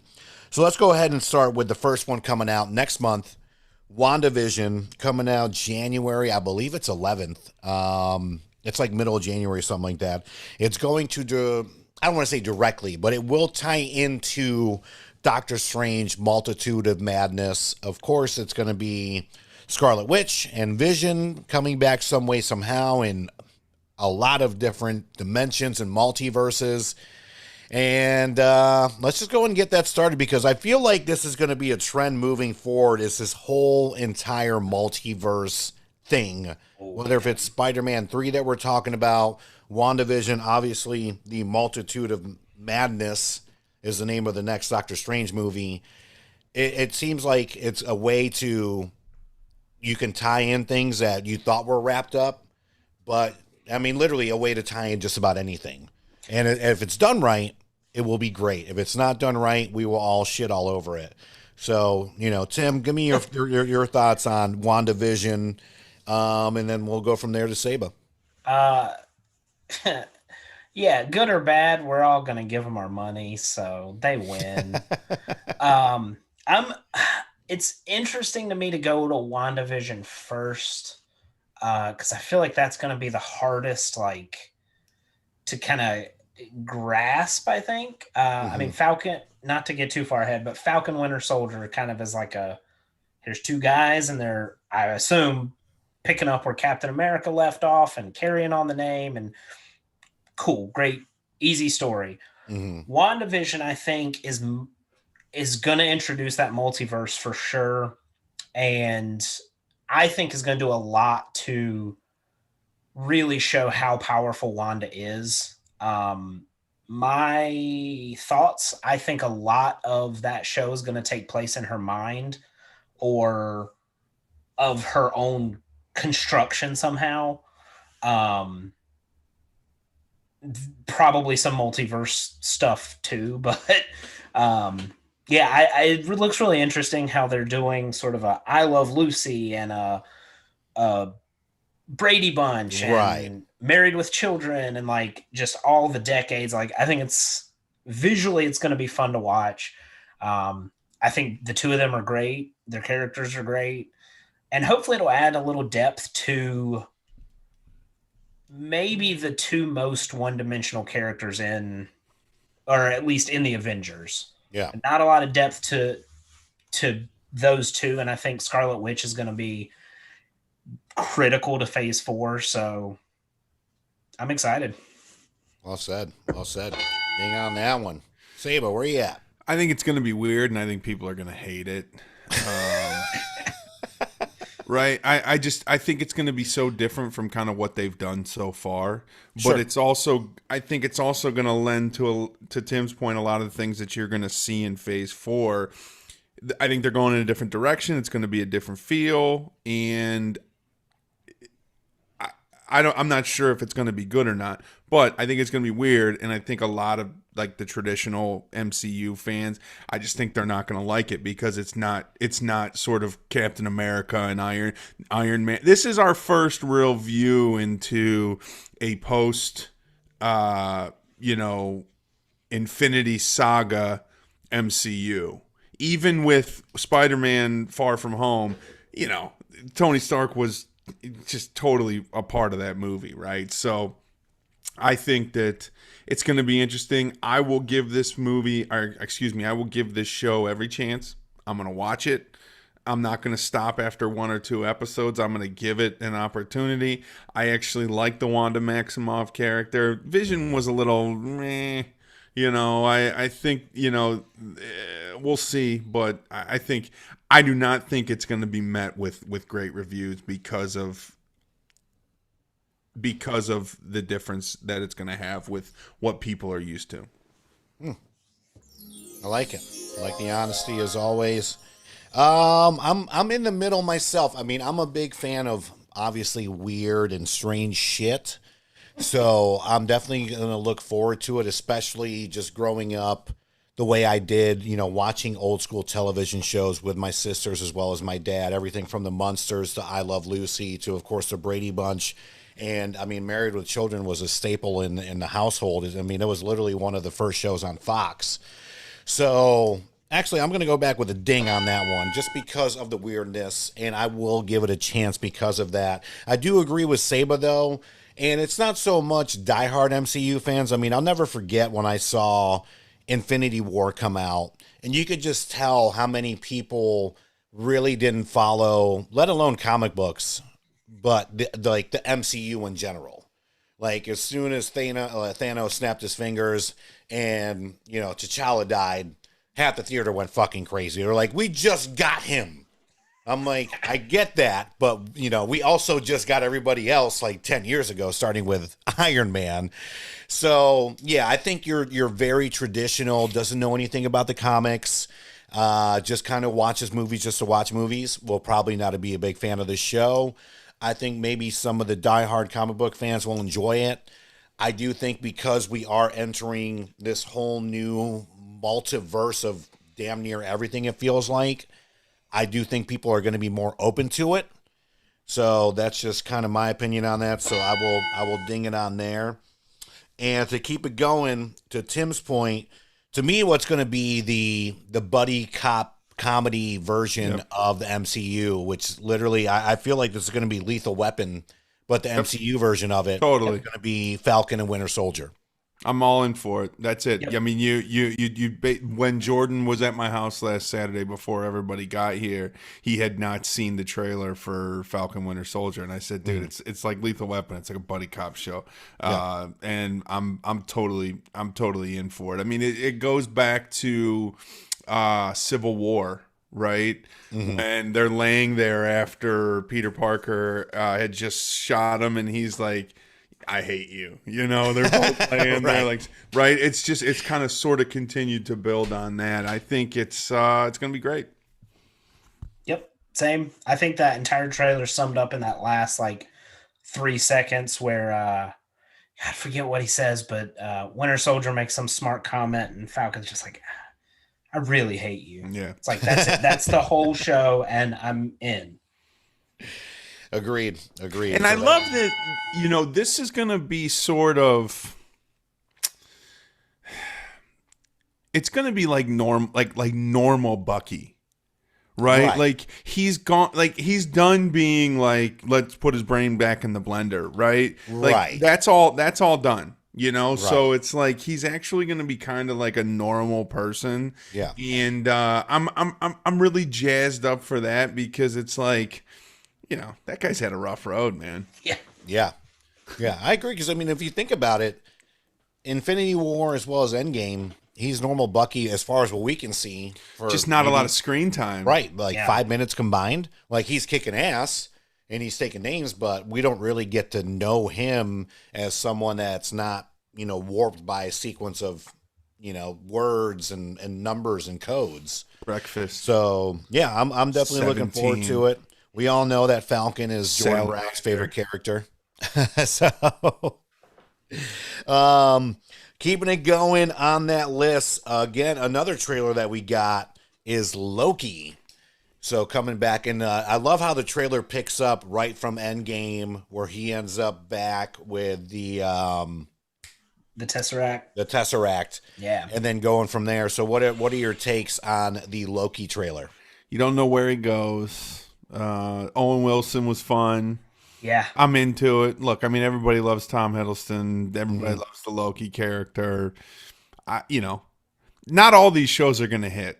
And I think some that you think are going to hit aren't, and some that you think that aren't will. So it'll be interesting. But I mean, I love Loki, so you know, I'm into it. Yeah, I think there's going to be a lot of fan service in this one. I mean, Loki's had a lot of different iterations. Honestly, I mean, actual Loki in Norse mythology was like a female wolf that had babies and like weird. Marvel Loki like was a woman for a little while, and that might show up in this show. And he ran for don't remember if he became president, but that obviously is part of this. And it'll be a fun show, I think. I mean, he's the god of mischief. I think, you know, we see some elements throughout the MCU of him being fun and funny, but that's not the focus. And I think that's going to be more of a focus in this. I'm interested to see what implications it puts into the main storyline, and kind of what gets brought up because of this show. Gotcha. Excellent. I agree. I've been a big fan of Loki characters since day one. A lot of you may not know out there that Tom Hiddleston actually auditioned for the role of Thor, did not get it, was brought on as Loki, which we are all obviously ecstatic about.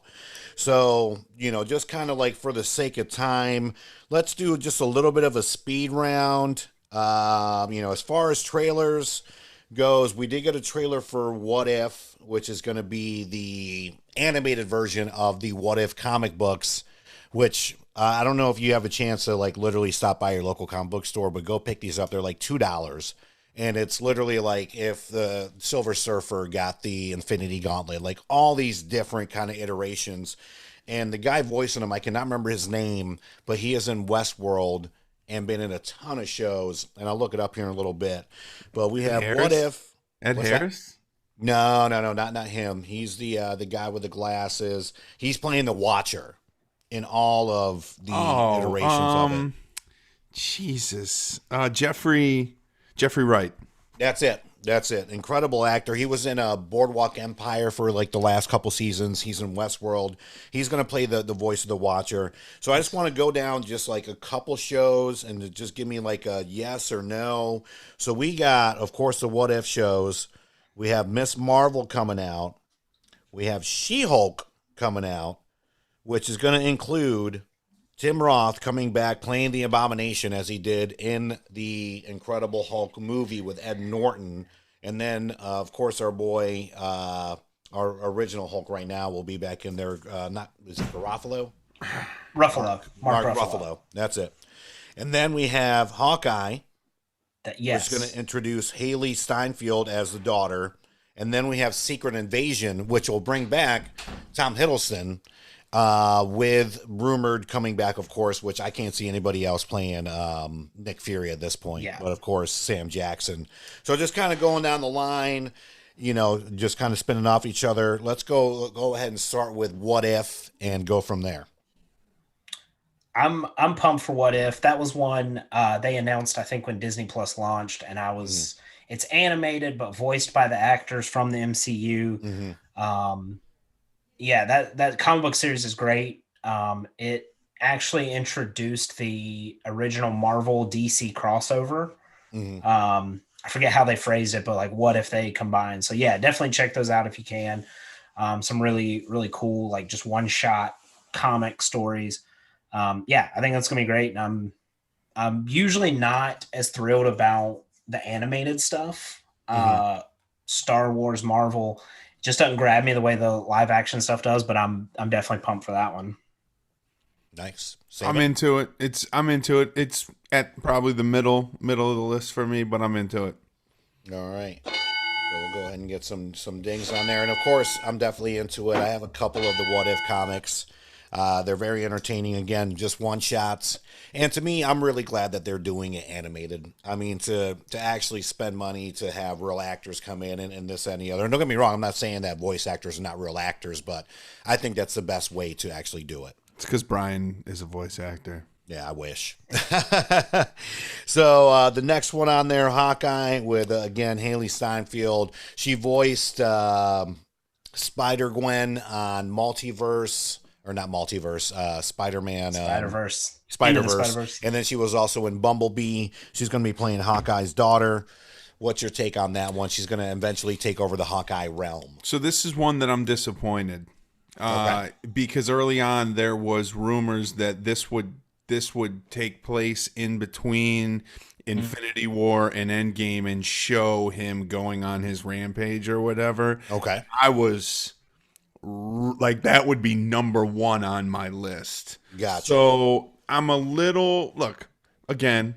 It's probably middle. I love the Hawkeye character. I'm super pumped, but my sort of demeanor is only because the rumors kind of didn't pan out into what this is. All right, understandable. Yeah, so you want a buzzer on that one? You want the harp? Buzzer. Give it to him. Tim, where you at? Question: is it confirmed that it is his daughter? Yes. That sucks. So this right here, go while you're at your comic book store, get this. It's by a guy named Matt Fraction. I think there's 3 of them. This is the story arc that is going to follow. Okay. The girl in it is not his daughter. Okay. But he is sort of a mentor, so it'll still work. I could be wrong on this. I've been known to be wrong before, but from what I read, it was his daughter. I think you are. Either way, he's sort of a mentor to her, and the comics are great. They're like really fantastic, and so I'm glad that they're making the series about this. I also love the Ronin take on Hawkeye. Would have been thrilled about that, but this is probably number 1 or 2 of the Marvel shows for me. All right. Perfect. I'm going to go with a ding on my end as well, just because I'm a huge Jeremy Renner fan and I love Haley Steinfeld. So, I mean, yes, I do think that they're going to maybe towards the end of this, I don't know if it's going to be 1 season, 2 seasons. Obviously, it's going to tie into a bunch of stuff. I would like to believe that it would lead to more Ronin things. Again, I do not know the time frame on this show. It does not seem like it's going to be before Civil War, or I'm sorry, before Infinity War. Yeah. So, I mean, who knows? But, if they can at least maybe do some flashback scenes, that would kind of, to me, be a fair compromise. Yeah. So we'll go from there on that. And then keeping it moving, another one that was mentioned, Secret Invasion, which with Samuel L. Jackson and, of course, Tom Hiddleston coming back to play his character that he played on... Ben Mendelsohn. Ben Mendelsohn. Talos. Yes. What'd I say? You said Tom Hiddleston, Ben Mendelsohn. Oh yes. Sorry. This is right up at this one's Talos. right up at the top for me. I'm super pumped. Love Sam Jackson. Love the Nick Fury character. Love the dynamic with them in Captain Marvel. Yep. Super pumped. Definitely a ding on this one. Yep. Same. I love the Talos character. Secret Invasion is a huge story. They can do a lot of things throwing that into the mix. So, for me, Hawkeye and Secret Invasion are the top two. I agree as well. I'm looking forward to it because, originally the majority of us thought that Captain Marvel was going to be pretty much a Secret Invasion movie, and then ended up not being that. So I think this is going to be like kind of a great, kind of middle ground for that. So keeping it going, the next one, She-Hulk. Can I throw one in there that you might run over that I actually have right at the top of my list, and it's the Armor Wars. Oh yes, please do. That was actually the last one I was going to mention. They're bringing back the Justin Hammer character, Sam Rockwell. So it's going to be War Machine, and it's going to be Sam Rockwell or Justin Hammer. Yeah. I'm all in on that one. I loved the Justin Hammer character in Iron Man 2. That one's right at the top of my list. I'm so pumped for that. Yep. All of that. Yeah. Dings all around. I'm very glad you said that because that was going to be the last one that I mentioned. And I mean, literally the premise is, and it's Tony Stark's greatest fear is his technology getting into the wrong hands. So, and again, that one is fantastic. So last, but definitely not least, let's go ahead. I know we kind of skipped over She-Hulk and all that, but we only got so much time, and I'll try to do my best to split this up into 2 podcast episodes because I'm not Joe Rogan here. All right, so the Marvel movies. So we finally have at least an official release date. It might be tentative, who knows? But as of right now, May 7th, 2021, Black Widow. Thoughts? Give it to me.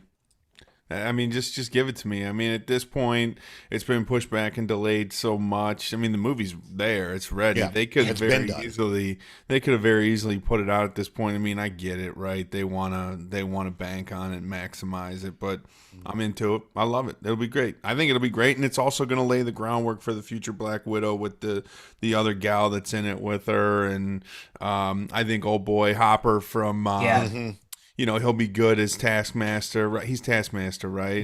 No. He's the Russian Captain America. The Russian Captain America. but anyway, I think it'll be fun. I think it'll be good. I expect it to be good.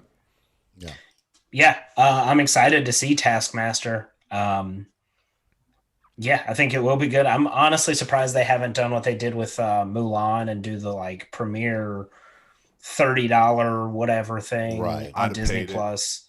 I think a lot of people would have.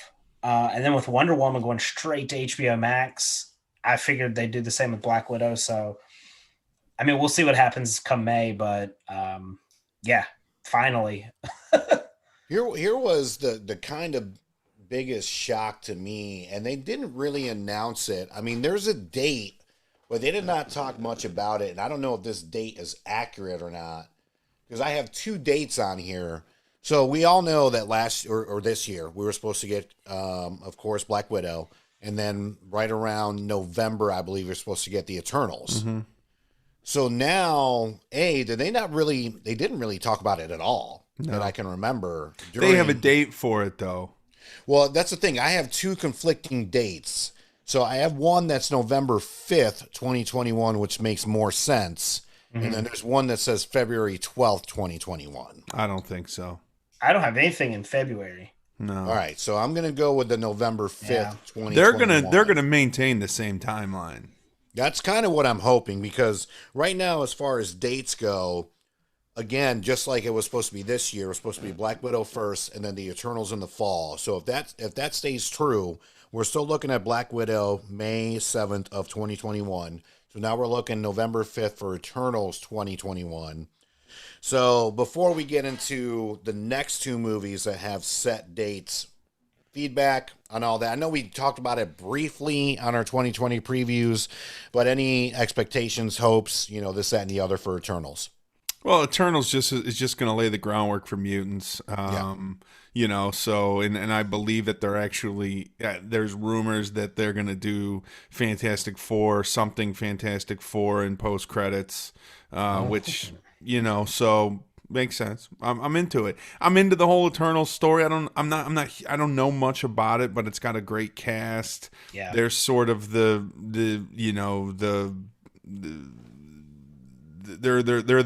the beginning of Right. of everything, right? So I'm into it, Yeah, I think with the cast they've got a lot of things they can do after the fact. Names that are attached to this, they expect a lot from it. So there's no reason to think it's not going to be great. And shout out Kumail Nanjiani for getting ripped. Yeah. Lot of Disney Plus shows they can spin off from this, right? They don't have enough already. Yeah, no shit. Things across the board on that one. All right, so after that, the next confirmed date we have, and I do believe that this is wrapped up now. Now they're just in post-edit, is going to be Shang-Chi and the Legend of the Ten Rings coming out July 9th, 2022. So thoughts, feedbacks, reactions. I think that's 2021. Really? I think that's coming in between Black Widow and Eternals. That's the list I saw. You know what? My handwriting sucks. I believe you're right. All right. I'm excited for it. The Ten Rings showed up in Iron Man 3. Yeah. 3. And the first Iron Man too, but just briefly. Yeah. And just sort of a afterthought in those two. So it'll be cool to see it actually kind of, really thought out, fleshed out, and show that the Ten Rings is a legit thing and not just Ben Kingston being a weirdo. Thank you. We need a true Mandarin. That's what it is. So I love the theory that he is actually the Mandarin. Uh-huh. And I keep on saying the Mandalorian, and that the actor thing is a ploy to get him to where he needs to be, and he's in prison recruiting and all this kind of stuff. But okay, we'll see about that. All right, TBD. I know very little about this character, but I knew very little about Guardians of the Galaxy before it came out as well. So Marvel's been really good at sort of hitting home runs with some of these obscure characters that people know less about. So I'm pumped for it. I like the idea of, it's the last time they came out with a superhero that kind of looked different from traditional superheroes. Mm-hmm. It was a home run. So this, little known, this is a different looking superhero. I'm all over it. I'll watch it. I'll watch it when it first comes out. I'll go to the theater, or I'll watch it. I'll pay the extra to watch it on Disney Plus without a question. For sure. Excellent. All right, and then the last confirmed date, and then after this, we'll do a round robin like that. I do believe this is like officially our longest podcast episode ever. I'm looking at the clock. I'm like, shit. So last confirmed date, unless COVID and the pandemic likes to mess it up even more, Doctor Strange, Multitude of Madness, March 5th, 2022. My prediction, I'll go ahead and start this off. I do believe that this is where everything just completely hits the fan, but in an interesting way. And I mean that in the best way, because obviously Kevin Feige and Marvel Studios is just a well-oiled machine. I mean, it's been a hit factory. Of course, like the first couple Thors were not that great. I mean, they've had a couple misses here and there, but for the most part, they're like Motown back in the 70s, just cranking out hits. And I expect not only would this be a hit, of course, there's been rumors that this will be the first appearance of Mahershala Ali as Blade. A lot of stuff going on with this. And I think that obviously that this will lead into the Spider-Man 3 multiverse that we already have been getting tons of rumors about. So that's just kind of my prediction about it. Of course, I'm all in for that. I was not a huge fan of the first Doctor Strange film. It's no surprise or no secret I'm not a huge Benedict Cumberbatch fan. I respect the guy as an actor. You called him Benedict Cumberdick. I said Cumberbatch. No, you did. Yes, I did. You called him Cumberdick. I'm gonna put that to that. Benedict, I love you. Benedict, we want you on the show. Benedict, have your people call my people. There you go. All right, so feedback on so far the last official date coming out for a Marvel movie. I'm excited for it. I like the first one. I do like Benedict Cumberbatch. I said Cumberbatch. Benny Cumbo, as we call him. Benny Cumbo. I mean, it's gonna pull a lot. It can pull a lot of things together. I mean, they could use this to make everything X-Men have ever done canon in the Marvel universe. They can. I mean, whatever they want to do, this is going to open such a door to insanity, along with another movie I'm sure we'll get to in a little bit. But I did like the first one. I like Benedict. I think the last two Avengers movies did more for Doctor Strange than his own movie did. But agreed. Now we have a Doctor Strange that we like and we know, and let's do it. Agreed. Agree with you 100% on that. Because, I mean, I wasn't a huge fan of the villain. Or literally two villains in the first Doctor Strange movie. So we'll see what happens. And, of course, they're saying Wanda Vision is going to tie in directly into this movie as well. Yep. I think one of the things I like the most about all of this is sort of the rumors about who is going to be introduced when, and I'll touch on, I'm sure we'll touch on it as we hit some of these other movies, but obviously bringing Blade into the fold is in itself is enough for this, not to mention all of the literal and figurative doors that this is going to open for, MCU Phase 4, Phase 5. Right. I mean, this movie is really, I think, everything up to the point of this movie is going to be sort of build up. And then once that happens, it's going to be sort of a blast off situation. I think if this first, 10 years was the Infinity Saga, I think we're about to get into the multiverse saga. Yeah. Agreed. And to Saba's point, too, I think that this is going to be our Phase 4 Avengers film. Yeah.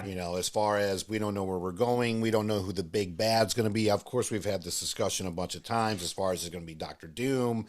Well, we know now. So obviously that we know now. Yeah, that we do. So speaking of which, we did get a little bit of insight. And I don't want to get too much into Spider-Man 3. The rumors have already been out there. We've seen cameos, this, that, and the other. Of course, we're excited about it. I'm pumped for the Tom Holland cameo in that movie, actually. Eventually, Tom Holland will show up in his own movie. Jesus fucking Christ. Exactly. Every week. And they're like, what was it? Oh, I saw one the other day where it was the guy that was on Chappelle Show. He played Ashy Larry. Yeah. And he was the pizza guy. Yeah, and he was like, going to make a cameo in Spider-Man 3 as a guy that's like, oh shit, that's Spider-Man. So I don't want to spend too much time on this, but I actually follow a site that has sort of, they be here and discredits this site. I can't even remember the name of it. Do not talk about fucking. I'm not even saying the name. Let's just talk about what I read today or yesterday. Okay. The way that it's going to play out is basically Tom Holland's going to be fighting the Sinister Six all at the same time, and he's going to be getting fucking stomped.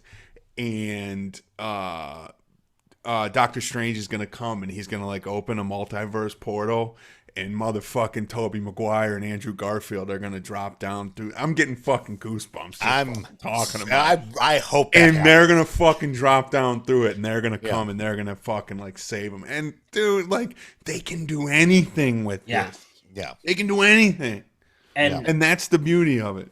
I saw today on top of all the villains that they've already, Dr. Octopus from Spider-Man 2 and Electro from The Amazing Spider-Man.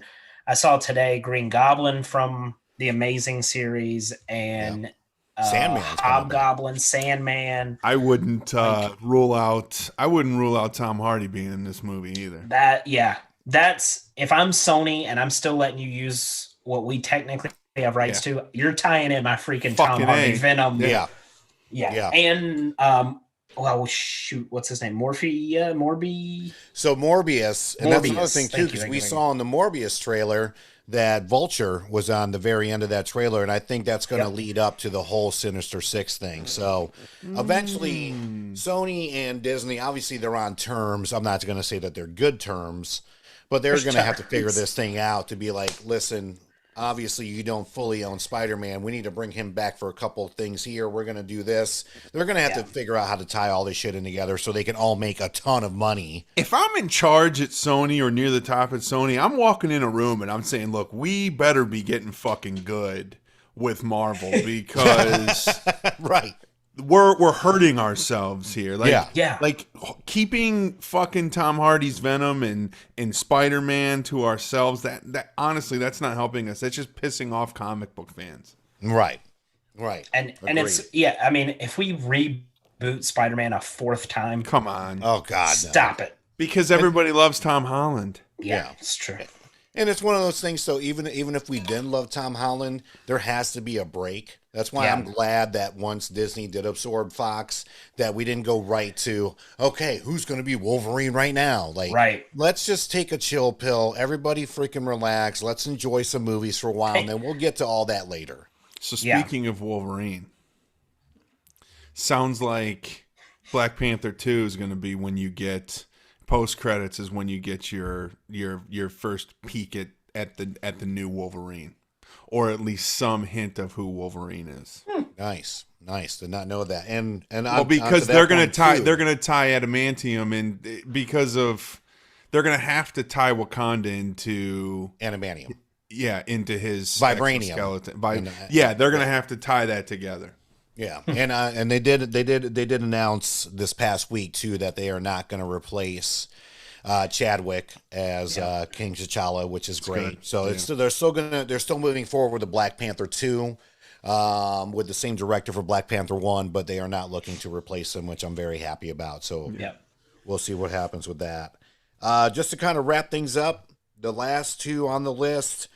Kind of big news on the Thor Love and Thunder train is Christian Bale has been brought on board to be one of the villains, I believe, if I'm not mistaken. The God Killer or whatever. Yes. He's got this black sword that he basically it increases his power and he's able to fucking kill gods. So. I'm just and I'm interested to see him in the MCU, especially such the method actor that he is to take on a role like this.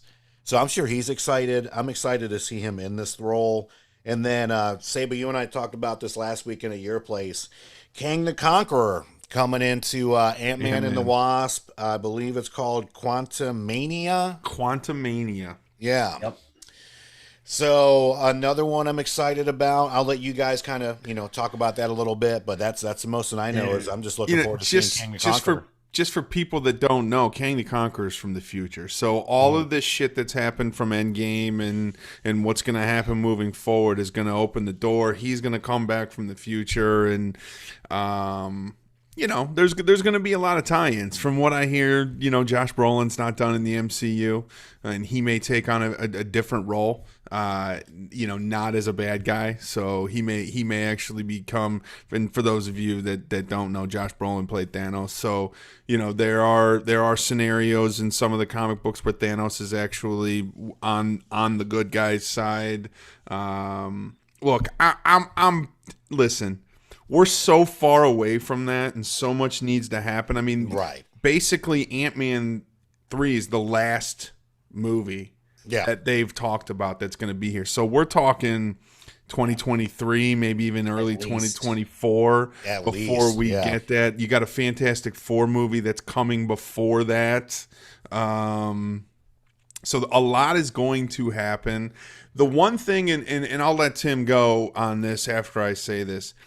This iteration, the multiverse saga, or whatever you want to call it, it's going to be so different from the Infinity Saga, only because of content and direction and feel and look and all that. But when they started the Infinity Saga, they didn't know that they were making the Infinity Saga, and then they Right. started, doing these spin-off TV shows that never tied in and all that.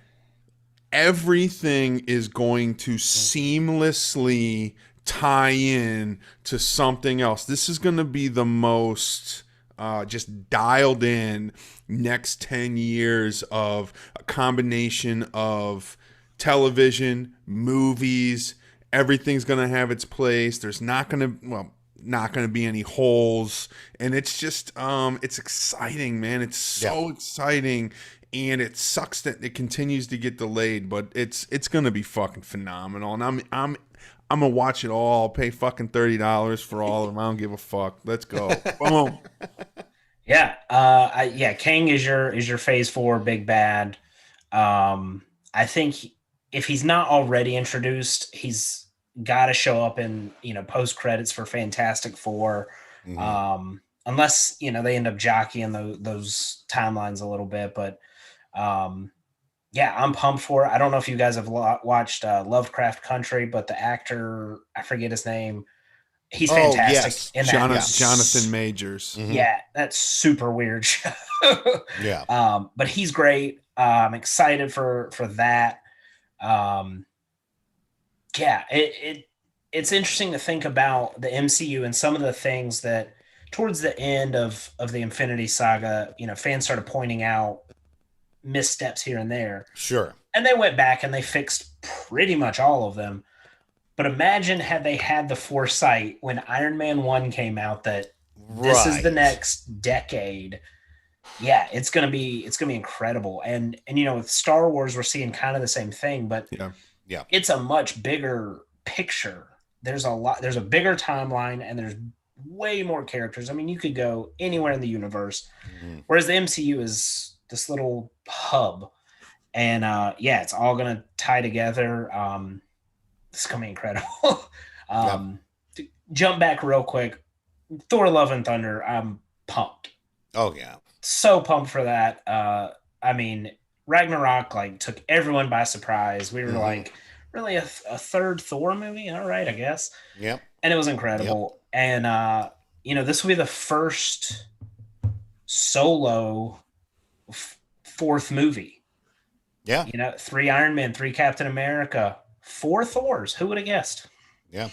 I mean, especially after the first 2. I mean, Ragnarok really saved it for me. And yeah, you bring in a genius like Taika Waititi, and then all of a sudden things change rapidly.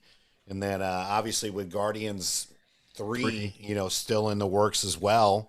But that's the thing. With him on board with that. Yeah, but what they've said about Guardians is Guardians 3's, that's it. Yeah. Yeah. You may see Peter Quill after that, but the rest of them will not be around. So. And the Christmas special. Yeah. Right. And the baby Groot shorts. And the baby Groot shorts. Yeah, and that's another thing. Like I said, I mean, I if we were to literally go down everything on this list, we would be recording till 12:30 tonight. Well, we're already went over 2 hours in. Yeah. So I'll have to break this up some way somehow. But gentlemen, sorry. I mean, hey, no, I'm glad we did it. It's on YouTube now. Feel free to share it on your Facebook pages. And I'll end up breaking this up. I mean, it's definitely going to be 2 parts. I might break it up into 3 parts and then just honestly release them all in the same day. But I think you guys have been fantastic. We covered a lot of ground. I mean, Disney just straight up dropped a bomb on all of us more than they ever have before, and was just like, here's everything we're doing. Fuck COVID. We don't even give a shit about theme park sales right now. Like, all our focus is on movies and Disney Plus. Well, remember we talked about it early on. I made a comment, I forget, in one of our episodes where it's like I felt like there was going to be so much content coming out of COVID because all people were able to do was just write, think, idea, come up with ideas, and now you're going to see the fruits of that. I think, you're going to see some really great music over the next couple years, really great TV. It's just an opportunity for people just to be really creative, and we're going to be able to take advantage of that. So thank you. Thank you, COVID, for the one fucking good thing that came out of this. And spending time with our loved ones a little bit more. But obviously, Tim, thank you for coming back and take care of that little baby out there. Happy holidays to you. Saba, have a safe trip up to Cleveland this weekend. I'm going to Cincinnati. To seeing you back. Oh, you're going to Cincinnati? Yeah. Okay. All right. Well, either way, have a safe trip. I wish I was going to Cleveland. Yeah. And as always, make sure you check us out. Check out our podcast. Of course, Zero Dark Nerdy and all your favorite podcasting formats. Our website, popculturepodcast.com, for all your news, notes, blogs, entertainments. Our very own Not So Macho Man Tim taking care of all your WWE, AWE, anything wrestling pretty much officiated. Tim has been the man on the spot for that. Ryan Saba, of course, with the water cooler. Tell them where they can find you at, sir. At WC Sports Pod, Facebook, Twitter, Instagram, and you can find us. Just search the water cooler. Every single place that you get podcasts, you can find us, and you can also find us at the Believe Podcast Network as well. There you go. And again, happy holidays out there to everybody. Merry Christmas, Feliz Navidad, Happy Kwanzaa, Happy Hanukkah. We will see you back in 2021. Not saying that we're going to cure everything, but we're just trying to put a couple more smiles on your faces out there and try to entertain the masses. So thank you for listening. Be sure to like, subscribe, follow Water Cooler Sports Pod, of course, and Zero Dark Nerdy. Be sure to check out the website. Big shout out to our sponsors, Believe Podcast Network, the #1 podcasting platform for podcasting professionals. Of course, betonline.ag. Andrew Newman, attorney at law, taking care of all your civil, criminal, and traffic court needs in the state of North Carolina. And of course, Yes Weekly, the best publication in all of the Triad. Thank you all so much. We'll see you next week. Peace. See you. Awesome. Thank you guys so much, man. You guys have a great weekend. Great episode. Like I said, I'll be able to chop this up into a couple, not many ones, but I'm going to go leave the whole thing on YouTube. Yeah, so the whole thing will be up and running on YouTube, and feel free to share across the pages. As far as audio-wise, I'm going to check out the quality because the only thing I'm worried about is when I'm doing the dings and the buzzers, I can't hear them, but I had this on mute, so I'm just hoping that I can at least still hear them. No, they were fine. Sounded good here, yeah. No, I know. I just hope it comes across in the audio, like, the actual podcast thing, because when I do it, I can't hear it. Only you guys can hear it. So I'm hoping that the audience and our audience, even on podcast, can hear it, because then it'll be like, all right, here's another ding for you, and then you just don't hear shit. So it's late. I'll let you guys get to sleep. All right. Love you guys. Be safe.